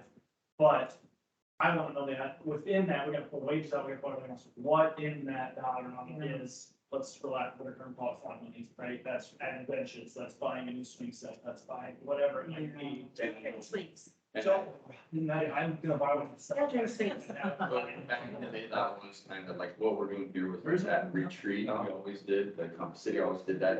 And that was those were the things that were on a list of priorities, was the same thing as we'd actually add the funds in there for, like, when we did River Park, the playground equipment, that was saying, we're gonna replace the playground equipment. So we added it in the budget for the following year. Do you want to attend the park and rec meeting too, so that way you can shine a light on the process? Matter of fact, he's gonna have to, because Miles was the maintenance rep in that. He wanted, if I have to, I mean, of course. Look at that, he just got one. You know what I mean? It sure is. Got a point? Yeah. Right. Yes. Right, you have everybody's contact information to be able to pull it together. Okay, if you need any help, let me know. Let's do it here, because then we can record it. I know another hot topic, and I've seen that it's under Park and Rec, is the summer rec program. There are a majority of families that would love to see that come back Right, and. at an affordable cost. And that's, yeah, and cutting budget, that, it's tough, I know, you guys, this is a budget meeting, we've all been in them, and, yeah, this is the tough battles, right? You gotta pull from somewhere, who's the losing egg, and. Well, summer rec, although, it's a service to the taxpayers, we can pass through some of those expenses and probably still come out underneath what we're paying for the current summer rec program now. Because I know what they have is a pass-through system for the Y. Linda is what they do. And people just contact the Y Yeah, as opposed to running it out of City Hall. and the price tripled in a year. Oh, It was a big expenditure every year. So then it's a question The of city whether or paid, not we the do city it. paid a lot of it to the Y for Joe taxpayer. And then the next year, it wasn't the case, and prices tripled, and everybody dropped out. That should be a bullet point for your group to decide if that's something that they want to support and Yeah, I don't want to, yeah, exactly, these are all Yeah, conversations, it's, at this point, the 3 or 4 meeting has simply been brainstorming what direction we want to go, strategy, game ground, those sort of things. But I mean, at some point, it becomes a budget, and the last meeting, it was, hey, at budget meeting in the summer, this needs to be decided, what are we spending, what are our dollar amounts, and then go from there, and then, I have some thoughts on that, so I look forward to this meeting. yeah. It'll be good. yeah, because actually like parks and other departments are supposed to have their budgets in, I think by the end of July or, yeah. But see, we didn't know that. We're all I going didn't know blind. that. I didn't know there was Yeah. a report. It's okay. There's a tree board too, did you know Yeah. that? Yeah, That's So, yeah, okay. that being said, that was the spiel there. So we might do it backwards this year, let you know what we have and then figure out what you want to do with it. And then next year we can be In more ma- proactive. matter of fact, I think that's appropriate. Anyway, I mean, there is, I would say next year it would make sense if you could say, hey, we've got these grandiose ideas, these funds, and you. Right Because now, they it's might not have to the do case. It's what- fundraising. They might have to look for grants. Right, They might have to, right, you know. right now, it's more of what funds do we have, so I think this is the appropriate way to do it anyway. And I think on the summer rec program, you might want to like see some information for yourself, football. Yeah. Because we're going to have to Correct. start this all over again. where- It's a big undertaking, and that's why I actually find it difficult. There's been conversation between the Parks and Rec Board and, the BAA. Yeah. And at what point do you accept all that and Is the simply the park DAA board? represented on the Parks and Rec board? No, There should be someone from Uh, BAA on the I Parks and take Rec. that back, yes, there is. Okay, that's important. There is, but, at some point, and we all live busy lives for sure, but at one point, you can't expect the board to sit here, we got a man summer rec, now we got a man BAA, it's simply the board doesn't want that authority, quite frankly, I mean, they can have an opinion, they can talk about budgeting, this is the expense, but simply, it takes 5 or 6 people just to do the BAA, now if you had Parks and Rec, or no, excuse me, now if you had Parks and Rec on it, and, the BAA Parks and Rec, and Summer Rec, excuse me, that it would, it's just not attainable. And It's that's a why matter of it's talking about- priorities. Well, actually, Summer Rec started with Deb Whipple. She came to a council meeting and proposed that. Yeah. And we had, It's great, I'm not, yeah. we had people that worked, because Jenna worked there for like 4 years. I mean, she worked every summer at Summer Rec. Sure, yeah, I'm not arguing, I'm not arguing one way or It was the other. just like 1 to 5 or whatever, but what I'm saying is, she might be a good person to bounce some things off of. Well, that's why I started with Marissa. because Her and Marissa Marissa, yeah. the last one that I knew was running the program when I left, so I don't know how many years it continued I after. completely agree, I think it was the The next only- year, it's done. the only opinion I have, is I'm gonna tell anybody, pool discussions are always a blast to have. And if it comes, at some point, you're gonna have an expenditure. You are going to have it, you Yeah. lose money in something. We were just sitting here going around the table, are we gonna raise rates because we're losing $3,600 a year on our garbage? We're talking about 30 grand. So Yeah. that's why I'm not saying I don't want it. I'm merely just saying it's not meant to be taken lightly because it Right. costs a lot of darn money. Yeah. I like it. But That being said. that 36,000 would go to. Yeah, well, From yeah, the garden. but that's what I'm saying, something is gonna lose money, is it parks, maybe, then how are we funding it? That's all I'm merely saying. You can go from the garbage fund to Right. parks. We have a young community with a lot of little kids. Yeah. And we It's really need to, make sure those little kids have something to do, and I think it'd be a huge win if we can make it happen. I guess Yep. that's the best way I would. I agree with Well, you. it's September. We have time. Yeah. It's school started. So we need to meet. We need to meet. I agree. I needed reducing parks budget, but it came to a point where I didn't know where to. And Well, it's that's only why, been- yeah. but it's not my decision, it's your decision, so if you say take the money out of finance office and put it in parks. Linda, no, Yeah, good luck. Then you're working for nothing for the next year. Good luck with that copy. no, you're not working for nothing. We need you. You're getting the copier. You're that printer up there, you change your mind.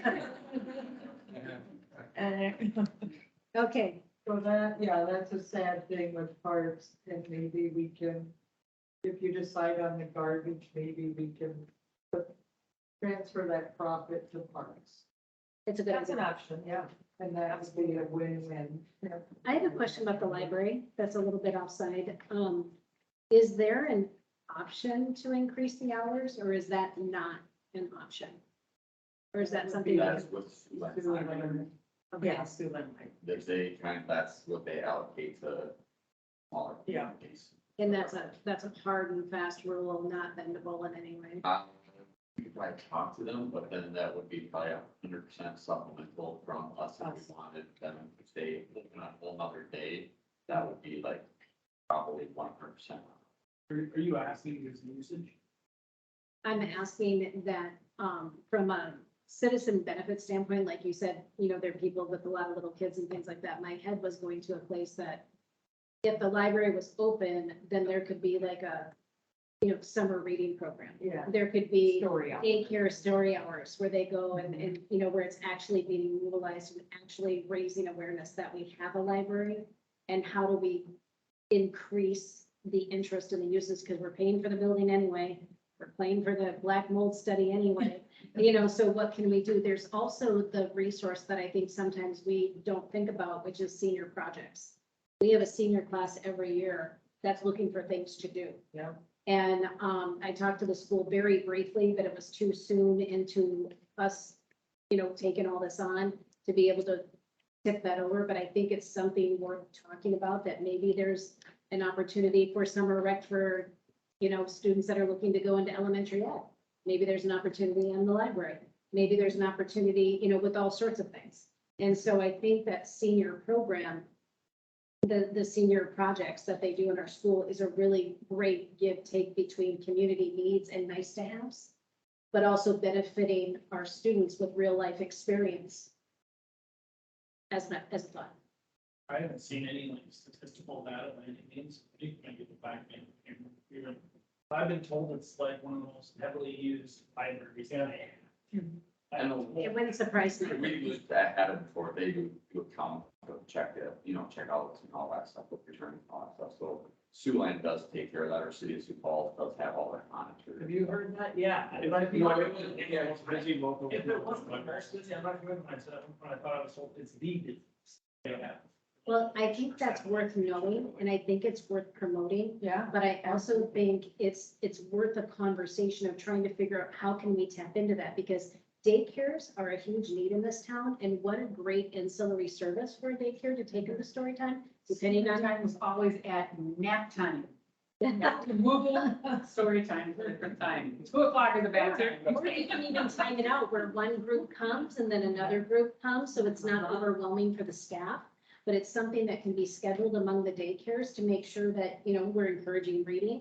I remember earning my Pizza Hut pizza by reading my 100 books. Yeah. I mean, is there any reason why we can't talk to Classic Corner and have a program like that? But that might be where the hours could change. If they're able to change the hours, if they had 1 day or 2 days where they were from 10 to 2 or 10 to 3 or whatever, instead of that. And that's where the senior Read it. projects come in, because Yeah. maybe it's a senior doing the reading program. I was just gonna ask, how does that fit? So you're essentially, that would fit into your line 4290 there of other expense. So what we're essentially talking about. It depends on what the- Essentially up. Yeah, potentially, because, I'm just very curious about that, because I'm looking, remember going back to the conversation with Ryan, is that, use what we have. We have a library. Are we using it? We have 5 parks. Yeah. Are we using them? Are we maximizing that benefit for our citizens that are paying for it? I mean, what are the things that we can use what we have? Not benefiting. 1.5 years. But I know, I've already priced out children's swings. They're shockingly inexpensive. I know, Shockingly. I'm fine hanging Yeah. out at Bird Park. No, I did that my first week. I was at Woodford Park twice I on did Sunday. go, we go to Bird Park all the time. Oh, yeah, that's a great perk. And I gotta tell you, Put it down. and- when I was sitting here for 14 hours a day that first week, I researched all sorts of stuff. And one of it was park equipment, because I was like, this is nuts. We need an infant swing.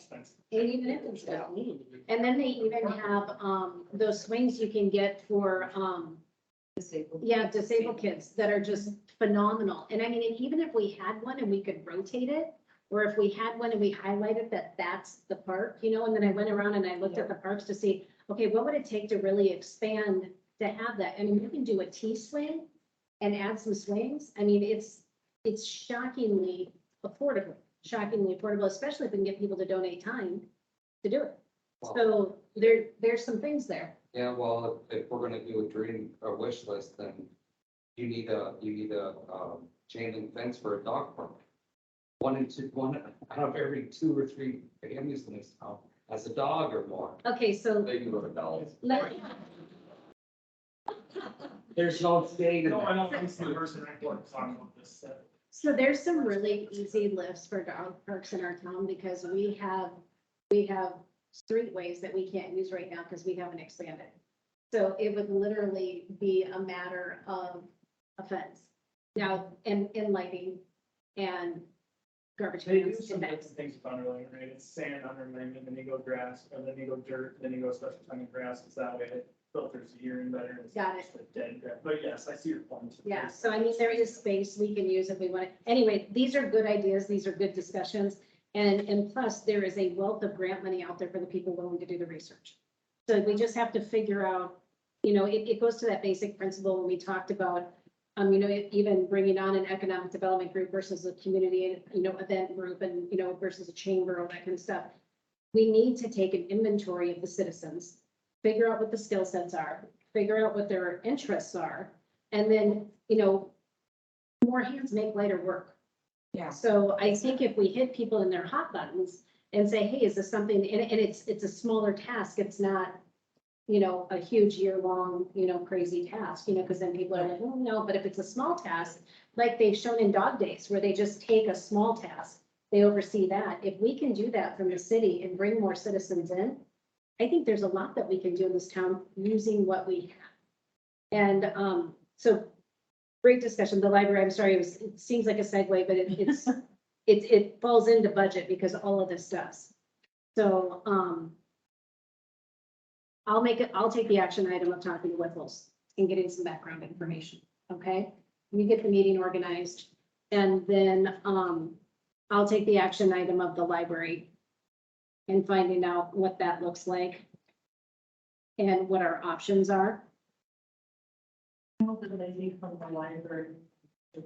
Kathy? Sharon. Oh, Sharon, the head one, that would be great. Not the head, but. Sharon, you said? Perfect. Yeah. Okay, Of this area.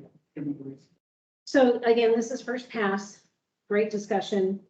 And then, on to economic development is the next one, right? Yes. Okay, And, that's pretty basic. Nothing new there, insurance services, memberships. That's it. we need to update Makita to, SMGA. I think that falls under membership, it looks like. You can probably just get out from Makita. Yeah, you can actually probably get rid of that. Oh, yeah. Whoops. That's okay. Old habits. I had to find one thing, right? I couldn't have you be the only person that was. Maybe 20+ years. Those are. Yeah, And then debt service. That's, you can't change that, so. what is debt service for the, That is the loans, That's the it. general fund loans, Outstanding. which is the street and the truck. What is that, Orange. the orange truck? Yeah, it's for. And that street that we still are paying for, Oakland Douglas, which brings us to our loan breakdown. Yay, loan breakdown. That was a nice segue. And that's just a little breakdown for you, trying to for matters you would care about. The original date and amount of the loan, the yearly payment that's coming out of our budgets, and the balance remaining, how much interest we pay in a 12-month period, and when it's paid off. So do I have that right? There's a pickup and a dump truck, New Ford, probably. and that street. and then another thing to consider, the SRF loans that are on deck now are to the tune of 3.3 million that we'll be taking on in the next year or two, depending on how quickly we can get that lined up. That was the infrastructure improvement stuff. That's Oak second, and Water Tower to 5th to 6th, and then 7th Street. The ever booming Lovely Avenue project that's gonna have to happen. Yeah, what did you estimate that would cost? Do we have any Well- even remote ballpark for that? I don't know if we did or not, we've just been waiting until we did do something down there. Because that's gotta be a Everybody couple needs million. to say on next budget. Well, every time we got a chip seal, well, we need to tear it up to do infrastructure anyway, wait till we do then and then pick it back up. Your short answer would be, No.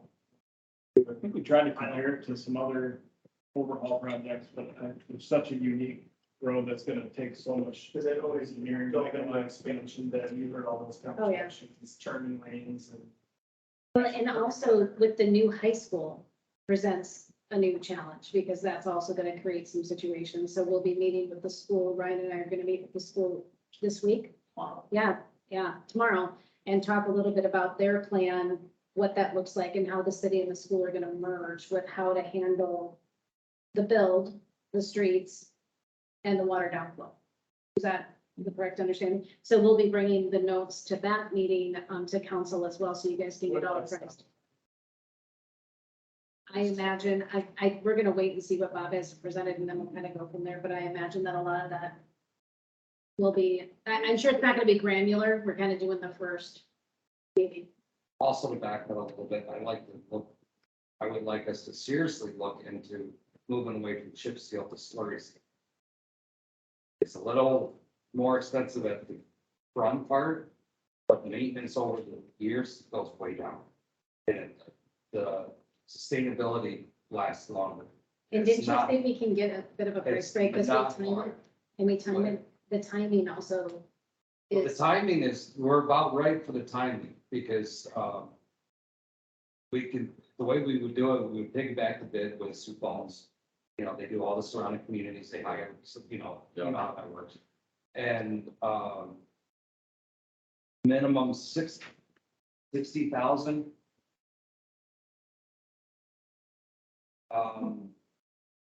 $60,000, which is about $60,000 this year, which is 20,000 square yards of slurry.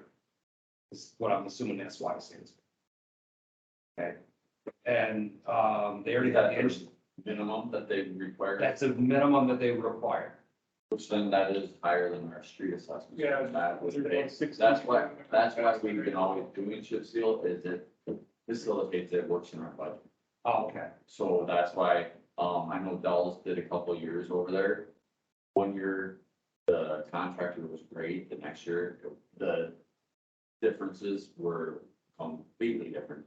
One slurry seal was like smooth road surface, the other one was like it was a jagged surface, like it was rough. Asco's got bid this year and they're not getting it again, I can guarantee it. So that's one thing I was just kind of being there, we'll just see what they're Yeah. actually turned up to be for the cost difference, but that's why we've always went with just doing a chip seal, is because it doesn't cost any more out of the budget. Actually, use the street assessment. Can we change it so that we chip seal every other year and do road improvements with that same amount of money? Bring in a paving contractor and talk about, mill and overlay? Because we're running out of roads to chip seal. I know well, we have it on a 7-year Yep. So plan. Well, and it's actually it's gonna get stretched out even longer once we add, Grant Park, Village Crossing. It's gonna be probably almost like 10-year plan now by the time it gets done, which talking to different companies, they think five years. I mean, you should be just reviving that life every 5 years. Well, we stretched it out to that 7, or we can stretch it out to probably 10. So it'll be once every 10 years, something gets, before it gets chip sealed again. So that's it. I mean, some of the streets are holding up good. It's just the high traffic. But yeah, you're just thinking of from a percentage standpoint, as you grow the roads, you have more revenue, ergo you dump more money into your road budget, therefore your turn, you shouldn't have to extend technically too much. Should, You should be able to, because I know how it goes. They didn't have that else. Peter, big ball. So did I hear you right earlier that Baltic has its own sweeper now? yeah, we've had it for, Well, man. I used it. Could I make a request in the chip seal areas then, for a Joe Blow public, instead of just doing along the curb, do from curb to curb the whole street? Well, I do that when I chip, when we sweep, Yes. I do sweep it all off. Okay, Curb to curb, okay. How often, how many times a year? twice at least. Twice. For the chip seal, that's a special trip. Right, I But understand. for the street sweeping, I'll rephrase that. In the spring of the year, it's curb to curb. In the fall of the year, it's just usually a gutter shot plus Okay, maybe 2 because hours. you know how the rock just pours off of there. Yep. Okay. No, usually in spring of the year, it's curb to curb the whole town, or what it was when I was here the first time, it was curb to curb the whole town. Chip seal is curb to curb, That's not the way it's been for a while. and then the fall is curb shot, and I'll say everything right now, I do a fall shot before the leaves fall, because I don't like picking up leaves, because it's just too time sensitive. that's something we need to address too, because there's a lot of citizens that blow their leaves into the street.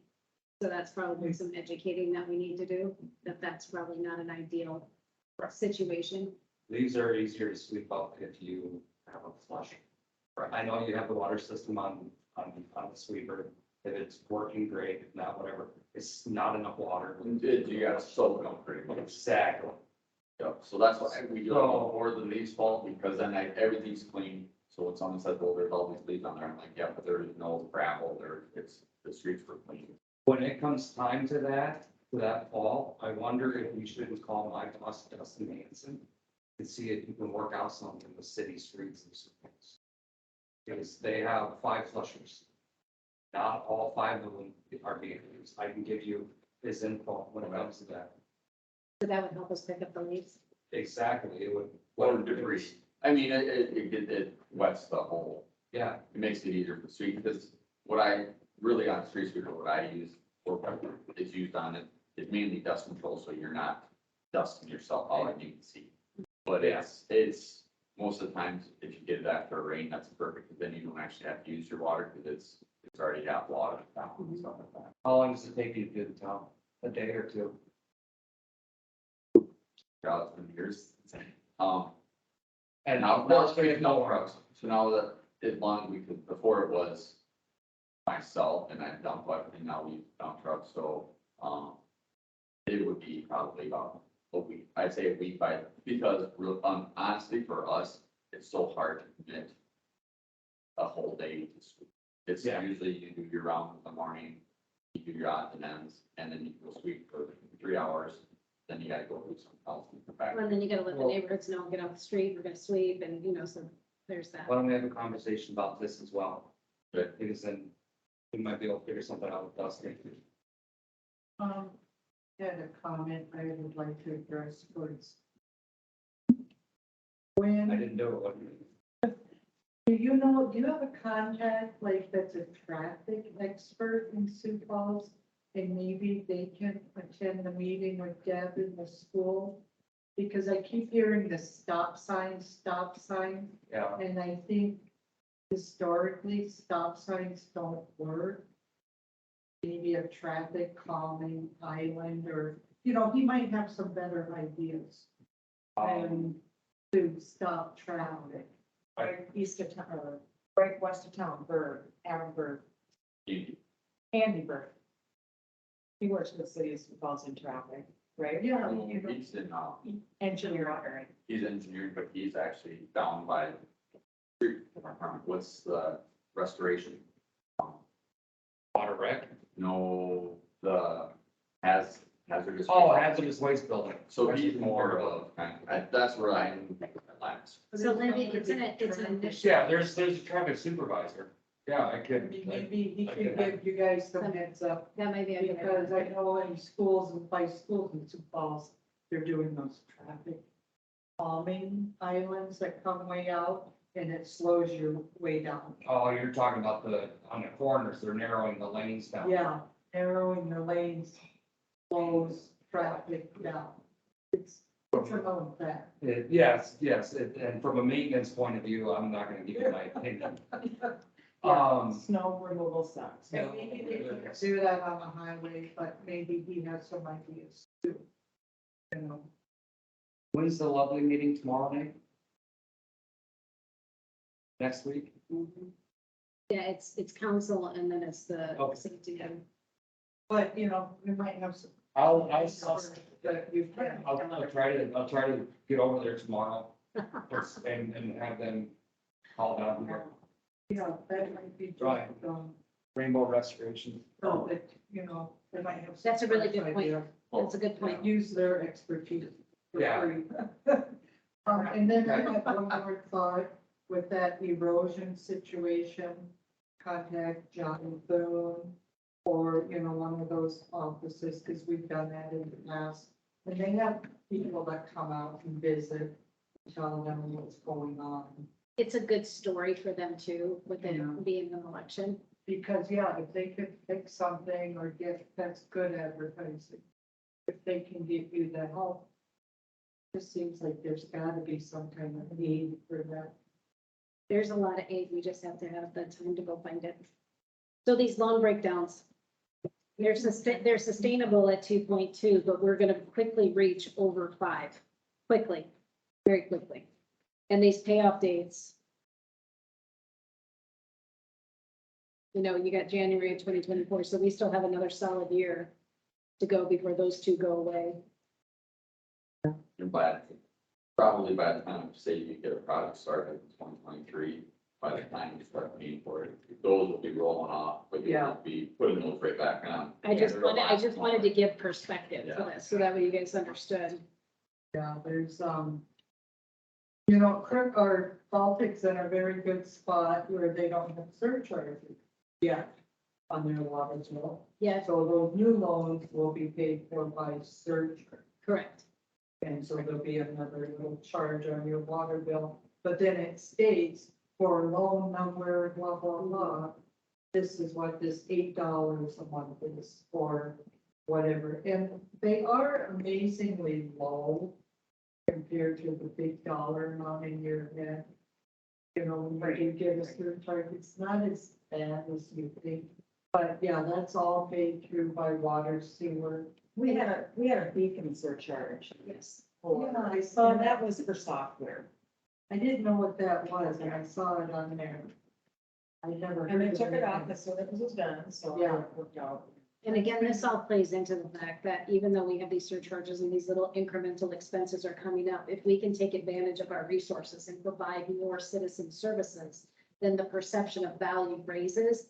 So then the additional expense doesn't seem as painful. So that's where we get creative as leadership to say, yeah, we understand you're paying more fees, but this is how we're going to offer you more services, but we do it in a very cost-effective, creative way. And you have to remember that Baltic was the next to the lowest in rates. Right. In the area. T, which surprised me, was lower, and I double checked. That surprises me. I thought with all those water towers and everything, Yeah. they'd be way, but no, they must have done something. So these are the loans, most of them are water, sewer. So and those let's are talk paid. about South Dakota Fit. South Dakota Fit, that's a nice surprise that there's money in South Dakota Fit. 596,000, a big sum of that is water and sewer, so. There's money in the Capitol building, the general fund, a little. Do we need to have a conversation about potentially consolidating some of these? Is that possible? Is it not? I mean, how does that work? If you could, I'd like to check with John, but Yes, I don't see why not. One council can't dictate the future of another council, you know. So if you want to switch things around, honestly. well, I'm just looking at this and you have 278. Yeah. Liquor fund, 1,400. $1,400. That's a lot of book work for just pennies on the dollar. If we can consolidate that and figure out what we want to do with it, then I think that makes more sense. So this is money separate that's sitting out there in a government. This is approved by the government, South Dakota Fit. So this money is sitting out there separate from our bank. Yeah. Which was a really nice surprise, for a city this small, and I'm thinking probably Elaine started this, just thinking, you know, Yeah, how organized she always was, so, that was a nice surprise to have that. And probably you wouldn't use it unless it was something that you really wanted. Or you were in trouble. So is this saying that we're almost 600,000 in deposit in this account? Yes. And it's broke down between all these Different other town. things. Each fund has their respective. Yeah, they each have Okay. their little, was the water. Where's that money coming from? Taxes? No, well, years ago, they put away money every year or whatever, is this that Yes. 40,000 that they would take out of the savings? but I thought that, okay, every year they put money in here. Nothing's been transferred since 2018. This account? So it's been sitting there, Any of these. so it's been sitting here since 2008. So, no, so the general fund has. The general fund, and this is something I just got from the auditor today, and it's kind of scary. the auditors took the money that was promised to these funds and added them up on a spreadsheet. Because I was like, where, how does this work? With these special funds, which was very confusing, and those special funds are on this sheet. Special fund parts, bed board and booze, street assessment, and capital projects. So every year they designate money for those funds, but then the clean thing to do would be to transfer it into this separate every year. But they haven't been, but it's still here. It's just in the bank account. So it should be in that fund. It would be a lot easier to understand. Are you saying that these amounts are what this is, or this is in addition to this? These, In addition. these should be in So then here. there's another 200, 8,200, 5,600, 56,000, so another $115,000 that should be in South Dakota Fit. At least. That's what it looks like. Well, if not in South Dakota, then at least we should have a better spreadsheet, but we know, but why not, The thing is, Hey, I'm sorry, call me stupid, but what does FIT stand for? some kind of investment, So something. government entities. Yes, Okay. yes, it's approved by the state, the federal Yeah. government, Yeah. so.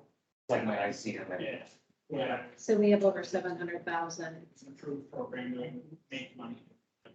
Okay. Essentially, so government agencies weren't just dumping stuff.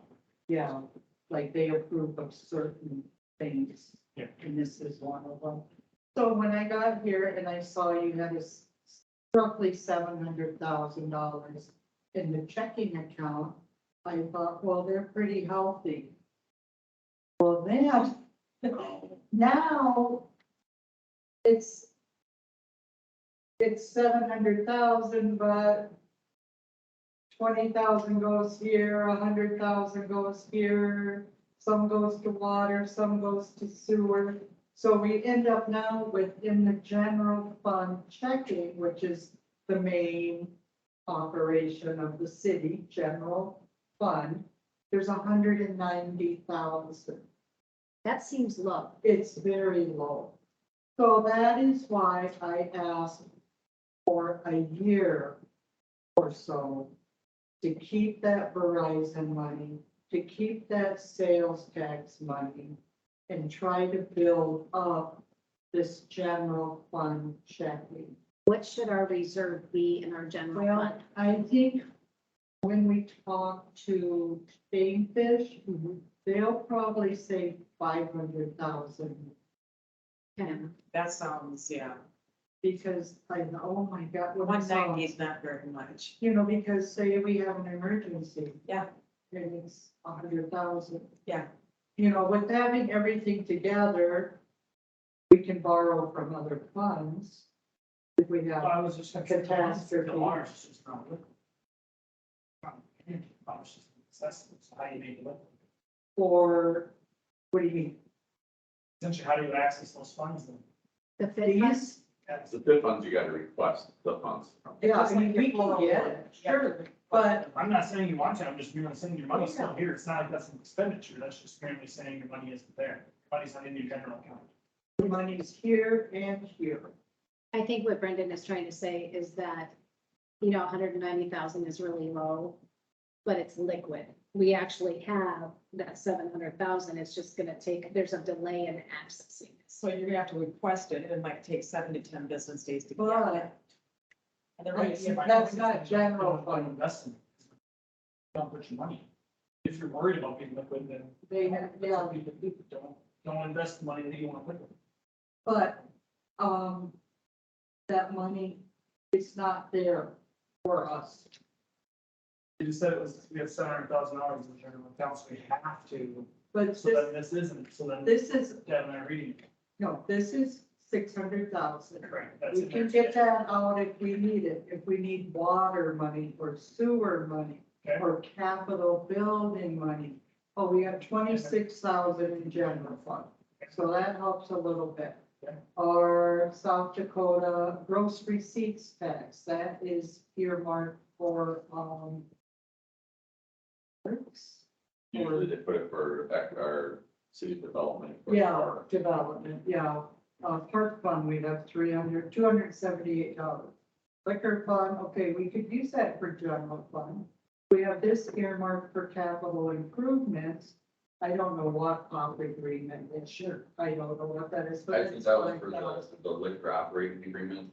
They just took that fund and put it Oh, into, but their licenses. in yeah, there? what they pay per year for the Yeah, license fee. yeah, That so that's taking more money out of the general fund every year and putting over here where it's setting. You're trying to save, you're spending a dollar to save, you're spending a dollar to save a dime.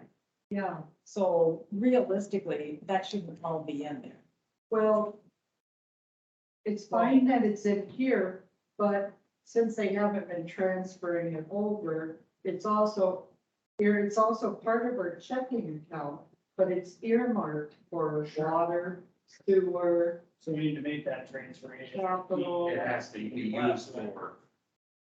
Some of that, the water and sewer has to be used for water and sewer. Right. But that's where I think it's up to you guys, if, like say, the capital building, If you want to capital get improvement into fund, that, yeah. if you guys could authorize to say, we need this funding, we're gonna transfer $100,000 to the Right. general I fund. think you just gotta be mindful of, this isn't done, and done the past 3 years, this is done coming years, you're like, geez. Right, right. And that's why to be mindful then, if they're not, if economic development is slow and things like that, you're not spending, and why not invest it, it's what you all taught at the young age, right? Well, now if you're at the point where you need those funds and you don't wanna invest and necessarily earmark to a certain bucket, then don't. That's my point. What it was before is, I think the city was liquid enough, we didn't overspend it. I'm looking at this 2022 or 2021, and I'm like, holy cow, they overspent their budget by doing the improvement stuff. Most cities don't do that. You have your $800,000 budget, but you use $750,000. Right. A lot of the times, and this is gonna be what I'm gonna speak to our finance officers, you just leave that in the general fund. Because you wanna keep building your Right. general fund checking account, so you have to do a supplemental appropriation. You don't have to do it in your FIT account, you have it already in there, you just have to tell everybody that, yep, I'm transferring $60,000 from general fund that's in the general fund back into this year's budget. I think what Linda wants is to earmark the stuff that's supposed to be transferred, keep it in the general fund, just so we don't have to. And that's what I, that makes sense to me. Right, because every expenditure that is not used at the end of the season, end of the year or whatever, automatically goes to the general fund. We get budgeted, I think it's $9 million a year just for snow removal. Whatever's not used goes to the general. Yeah, fund. goes back in the pot. And if we go over that, then we gotta go, or, Right. Mark Cotter's gotta go in front of the city council, ask for more funds. Yeah. You know, That would make sense. So. right, so everything from, we only have one Powerball event last year, so all that money that wasn't used for sanding events went back to the general fund, so there was a surplus. Yeah. So, The hard part for us, we're small enough, we don't have to worry about that. For the city of Sioux Falls, Right. when you don't spend that money, it's hard to get that money to come back to your budget because, oh, you didn't use it last year, so why don't you get this? So we're gonna reduce your budget this And, year. you know, yeah, We don't have to worry about that though. That's Not well yet. said. This is all, yeah, this is all Well, I don't think it's dedicated to something, but it could be undedicated. for- correct. But that's just where you have to be with your Except for water, comfort sewer. zone, your comfort zone. If you want to put it all in the pit right away, then it's there. But if you want to keep it in the, you already have it Yes, we earmarked do. where it's supposed to go. So when we do build up our fund again, you can transfer it over to those funds. But realistically, all those funds are general fund anyway, other than water. Water and sewer, Yeah, that's, I guess. which amounts to quite a bit. What amount should we have in fit? I mean, what is the ideal amount for a city of our Some size? cities don't have any. Correct. Well, because like when I was talking to the mayor of Hartford, he said that when he took office, they had $5 million just sitting there for things, and now they're down to like one. Because they did all the infrastructure stuff, and that stuff just burns, and people are like, you spent $4 million. He's like, do you know how much it costs to do a street? Well, it's. You know, and so, And that's why every project we do, we try to get water and sewer involved in it, because then they have paid for above the street. But if it's a straight street repair, like Lovely will be a lot of it, that's a huge. jump. from maybe not, because we gotta do that stuff underneath, so. But there's not a lot from Third on up, there isn't a whole lot underneath. Yeah. Yet. Maybe we need that, Well, I don't think it's a bad idea to have. because they just have French drains in those ditches. I think it's. It might be Yeah, it's worth a looking wonderful at, thing. Yeah, that that's getting that to flow. I think, That was I a think- wonderful surprise when I saw, when that came in the mail. I think, $1 million would be a nice round figure to have, eventually. Oh, infant. Well, Yes. both in this and in your general fund unallocated You cash, know, then you. we don't need to spend money like we're drunken sailors, you know? Yeah. No, I would prefer if we save money, Yeah, because everything is going up except for everybody's wages. Well, and Yeah. we have very, very concrete infrastructure needs that are coming down the pipe. Yes, And yeah, that is going to burn things quickly. very very expensive. quickly. Yeah. Well, there's like capital improvement plans.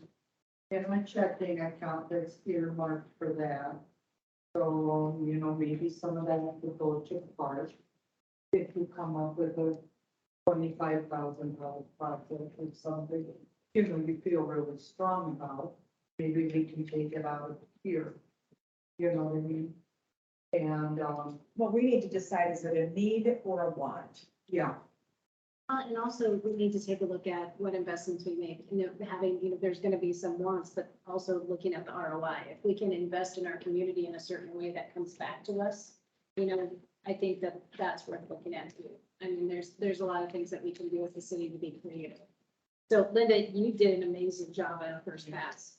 This was very clear, it was very simple. This is the simplest one I've ever seen. This was really well done. All I see are numbers. Put your glasses on. All I see are numbers. I mean, but I get so confused with this stuff. for this year, then, I am asking once again that you keep the 1/4 sales tax for next year. The 1/4 of the sales tax, which should amount to around 60,000, and that you keep the Verizon in the general fund and don't transfer it out Okay, to capital. that actually makes sense. So that we can start to build up that. Yeah. That seems But really it's reasonable. allocated cash. Do you know how long the Verizon agreement is for? Is it indefinite? It's Indefinite. indefinite every 20, every, just keep going. I think we should ask Until them. either the city wants it broke or Verizon wants to break things. And they're Right, never, and they're they never won't, going because- to. Yeah, service. So is it a per month thing, Linda, from Verizon? Yeah, $2,300. I think we should get more than that. Well, I think it does, I think there is a step, I think every some years it. You should believe that. Last time I had one of those, it was a couple hundred a month, so I saw that and went, wow. We'll take it. Free money. Does anybody have any other questions? We're not done. Oh, I thought we were done. No, You're doing water and sewer. Linda's not done. I knew there was one sheet left, sorry. One sheet left. Water and sewer. That's all self-explanatory.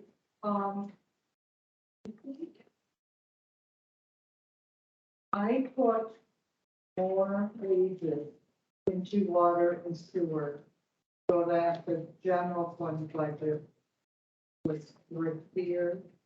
And I usually do that because,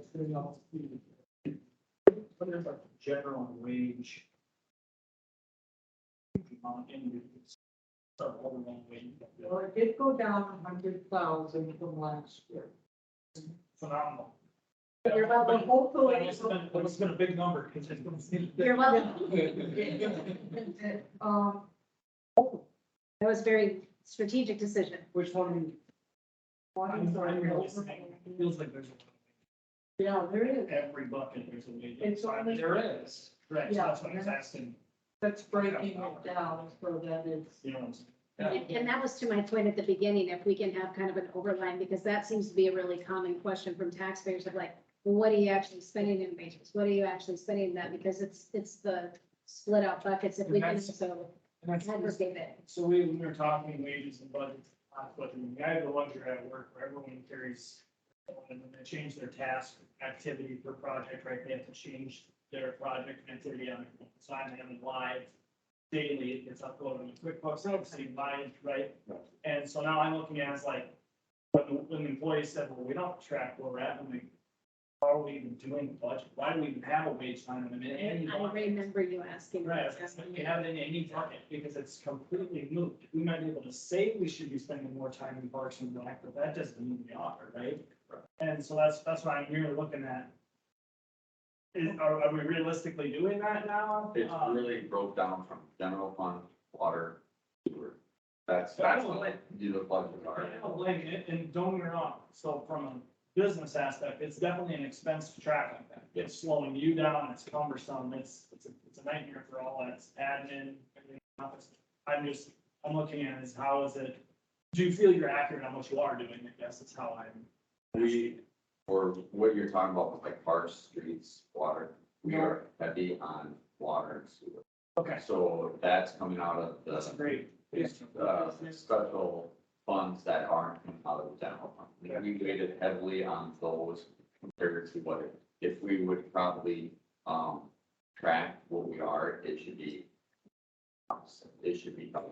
Sewer don't get charged much, because unless I'm going out to a lift station or checking the water tower, that's directly water. A lot of the times in the winter, we have to check every street for water main, anything issues. So really, that's where you're doing more water sewer inspections at that time than you are during the summer. In the summer, So you're what just, I'm hearing from you is the wage allocation is more strategic rather than actual time invested. well, it's about both. You just. Is there, It's- Because it evens out, it evens out, It's dependent. that's what I mean, well, that's what I wanted to say, it, because by the end of the year, it all comes out in the wash. so our percentages are Okay. pretty, That makes sense, that makes Because sense. then when you look at the office staff, the majority is water sewer. Right, because you're doing the Right, water bills, because you're of doing all all of that that. stuff. But, you know, I figured, okay, 75, 50, 50 for the new guy. And I think I went 40 for myself last year. Because I was hoping to start working my scheduled hours. And then I put another 20 in for someone doing mowing. So that's about 235,000. That sounds about right, yep, And, yep, so, because it was like 380 yeah, when I counted before. so water and sewer alone is 140 of that. So I think I added a little, Have you heard of Works? contingency. How would technology come into play here? Everybody that I work with has a tablet. All our work orders, are on our personal tablet that the city issued. Okay, and ViewWorks, all it is, like today, I was out at Great Bear working for Park and Rec, fixing a couple of roads with them. So I allocated 6 hours to that. And equipment hours and all that stuff, that's all in that program. That's how I log my time on there. They're doing exactly what we're talking about. They're using the software. So every person is liable for their hours on that. Right. And that is different from how I get paid. Okay? So they can follow the money over here, what's being spent, and they can follow my wages over here, which, you know, whatever. Yeah, they're converting a lot of their bucket dollars to hours, right? And they're essentially saying you just spend 6 hours of that. Is, well, why does it say, which is for that big city, because you guys are so set on your budgets. You don't, Yeah. Because you are actually building out the Parks and Rec for your hours, where we could eventually do that, but we're so small, but like, that's it, we're trying to track it, but like for you, streets doesn't wanna pay for Parks and Rec Right. projects out of their budget, and so that's why you guys are so structured on that. part. But usually it's also, you know, it's just a work order, this is just logging in your time, because their use of money is so fast compared to your use. Right. Yeah, Is this something you would be interested in, to track your hours, or is it, oh my God? there's been things that I know, this is years ago, that we tried to have someone do that, the whole generate work orders and stuff like that, but the cost I for a was just small saying, it's community. expensive. Oh, okay. It wasn't, I mean, that was, I was gonna say, even before I came to Baltic, it was cold, and I went through a seminar, and I was like, this is so great, because it would be just, so you can track it, instead of having to And create write your down own. your own. Yeah. But it was, I think back then, that was 15 years, so it was like $40,000 just for the starter package. Yeah. To get to that, and And then it like, might certainly be a lot cheaper than that. I'm merely just, yeah, and my mind's kind of aligning on what you're doing. I don't want to spend even 2 hours of your time a week would be, I think, wasted hours. It's all, I know. It is all. it's all in the computer, 25% of his wages are gonna go here. 35, you know, I'm really saying, Yeah. it's information. I was Yeah, saying, no, we did that, I did that probably 7 years ago, sat down and I kind of explained to the council, for me to sit down and Yeah. depending on how tight you want it, it took me about 2 hours a week to break it down, because it was. I believe it. Nobody wants you to do that. 15 minutes I was working at the library, but then I got a phone call, had to go do something, so then it was, for me, the tracking purposes, where it'd be great if you had that iPhone or something where you were tracking it, and all you have to do is change the project. What you're- There's an app for that. Per project, or this thing. Yeah. There's an app for that. Well, I really just. Well- But like you're saying, if we're taking more out of funding for the parks, for labor costs, but we're not really doing labor costs, but it's really, that money's there. And a lot of the times, and we'll see, it's like supplemental appropriation, if the money's out of one fund is available to move to the other one, it's just the transfers. But I completely agree. I would be more interested in saying, here's a cheap tab, let's make you an Excel sheet on, you know, you got a 40-hour week times 52, or what's less than working 40-hour week, sorry, I didn't mean to insult you. No, I But wish you'd see it. you know what I mean, there's hours per week, and no, you don't want to sit down for 2 hours, I'm merely just saying, instead of by percentage, could you just merely say this hour, or this many hours, this many hours, this many hours by week? And then at the end of the year, this isn't a weekly thing, at the end of the year, you're saying, oh, now, break it down here. we did it for summer motors.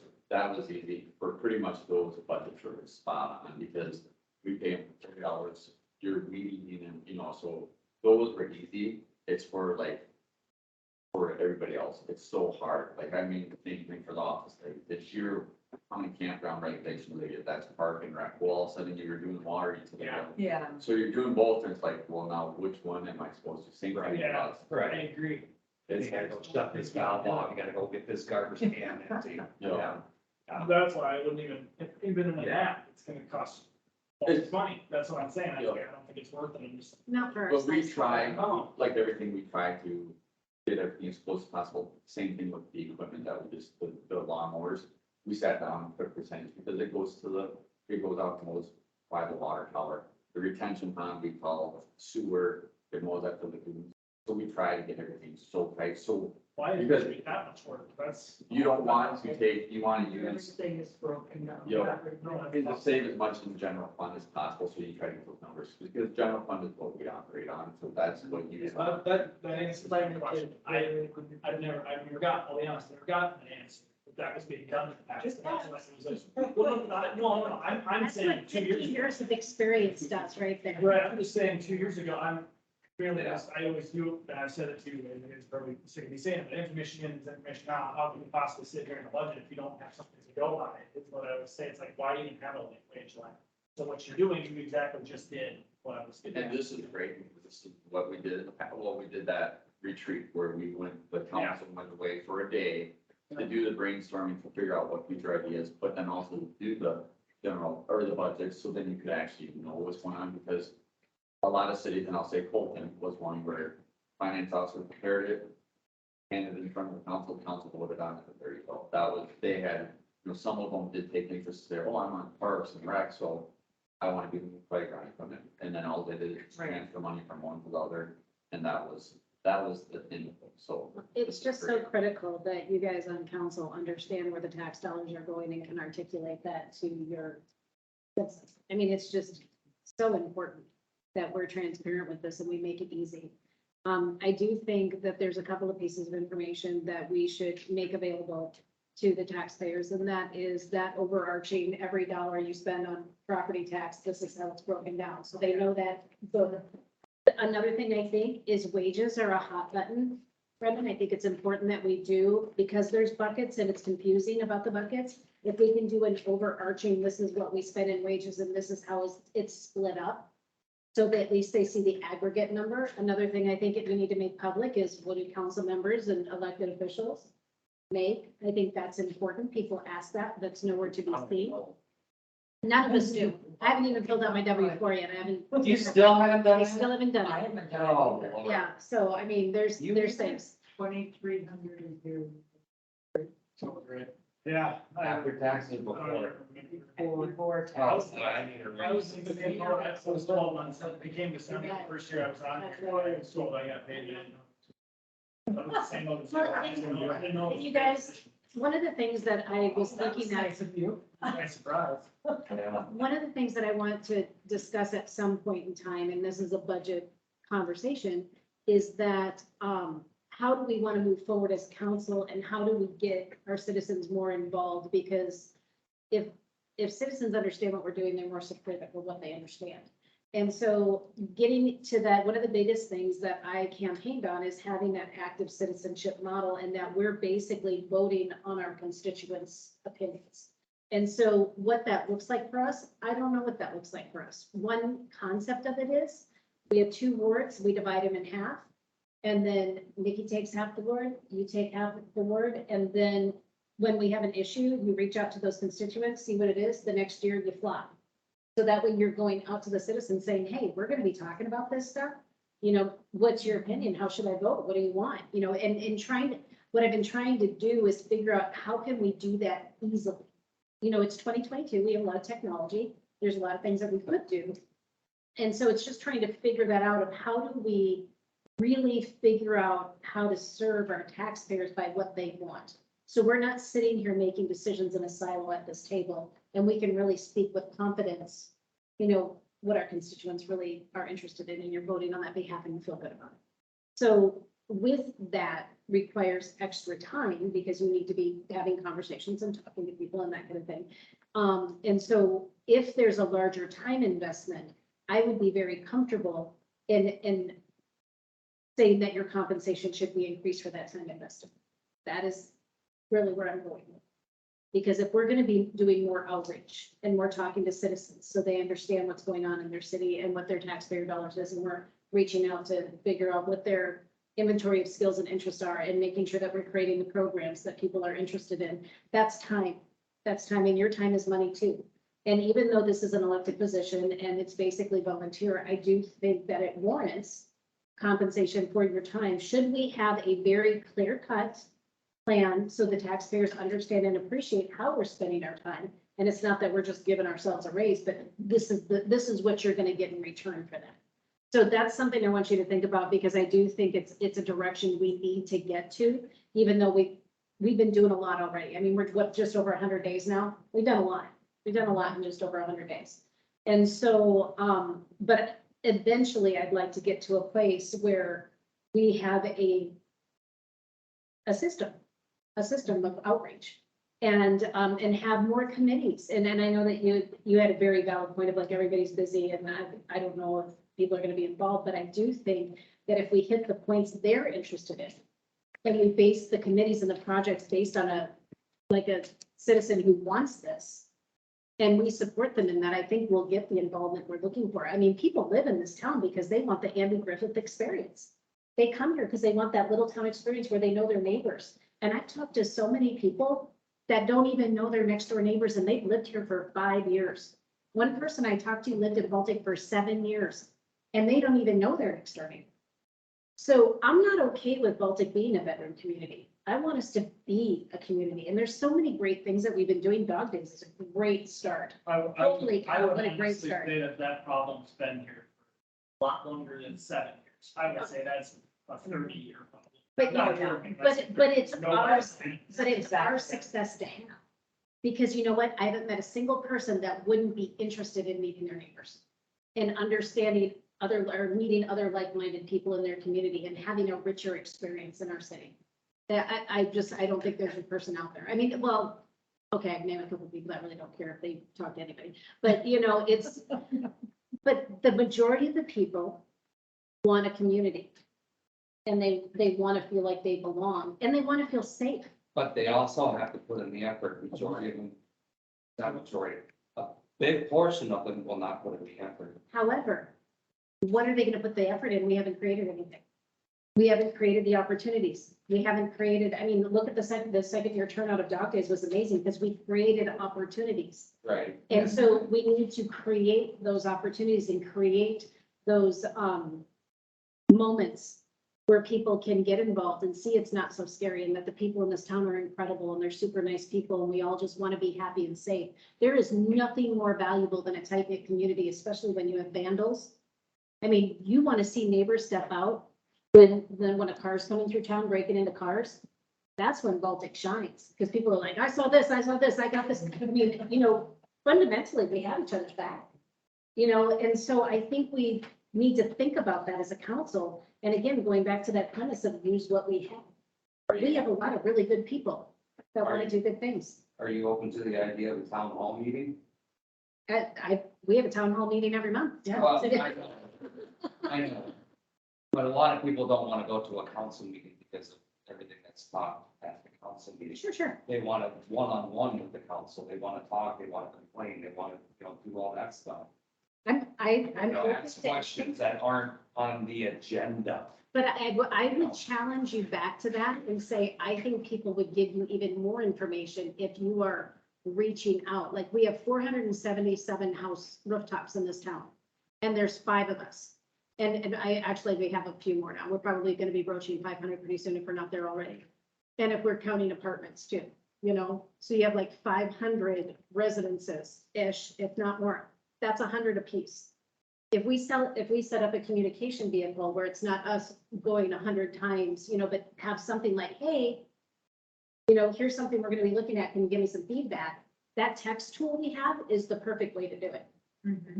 Using the shopper, I'm getting great feedback on that. And so it's just developing those communication systems so people can feel like it. I mean, you've seen the attendance at the meetings, but that's because I'm reaching out to people that I know are interested in the agenda items.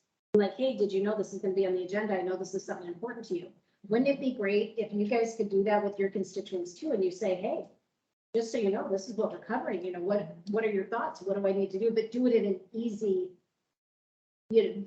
taking advantage of technology or meeting the voters where they're at in your area. And that's why I'm fortunate, but I literally see a great deal of population all the time. We just at my place of work. Right, I mean, so I you need to often- cover that. Regardless of, I don't really care what ward they're in, but, a lot of that is, I just by default, that's part of my job, is where I just have conversations and a lot of times that stuff comes up. So That's perfect. it's super easy. So how do we do it for people that don't have a public position like you? And how do we create I that think system? that's where the text alerts, instead of saying, there will be a meeting, also say that, but then to say, we will be discussing this at the next meeting, if you're interested. But I think that's where the shopper comes in. We say there's a meeting, but we don't necessarily say the topics. And I think like the safety meeting, I'm curious to see who shows up. I am kind of curious to see if people will show up or not. But more importantly, we're capturing the information, we're making it accessible to the public. I mean, we can't turn the ship overnight, but I think we've done some really good things in the first 100 days. And I think that we can get there even further. So I just wanted to broaden your minds a little bit and figure that out. And since we were talking about compensation on the council, I thought I would let you know that I want to ask more of you if you're open to it, but then also be rewarding for that for your time. So that's where my head's at on that. I was gonna say, back in the day, shorter terms, but I think you guys are now 4-year It's a long terms. time. They used to be 2-year terms, so then every every annual meeting, they set the wages for the board, but it was 2 years out. So you were never So I, approving your wages. I, because that's you- exactly where I went to. I think at our first budget meeting we sat, and it was kind of one of those the lean time or whatever it was, but we just determined no wages, no wage increase, and first year on kind of thing, I should have, my one and only concern at that was you're setting a rough precedent, because now no council going forward feels like they want to be the time council getting themselves raised. I'm not even saying I want to do it now. Well, I have a tangible argument to that too. We saved $100,000 in wages. But that also means that we carry a bigger I would burden. almost be more interested in saying, getting on back on that track, because I don't want to give myself an increase, but I'd like to be on track to approve, a 3-year, whatever, 4 year from now, go back up to a 5% increase or whatever that may be. I think last year we diverted our raises to something different. We did, we do it every, now we do it every time, because now it's in the budget, so you know what I mean, so.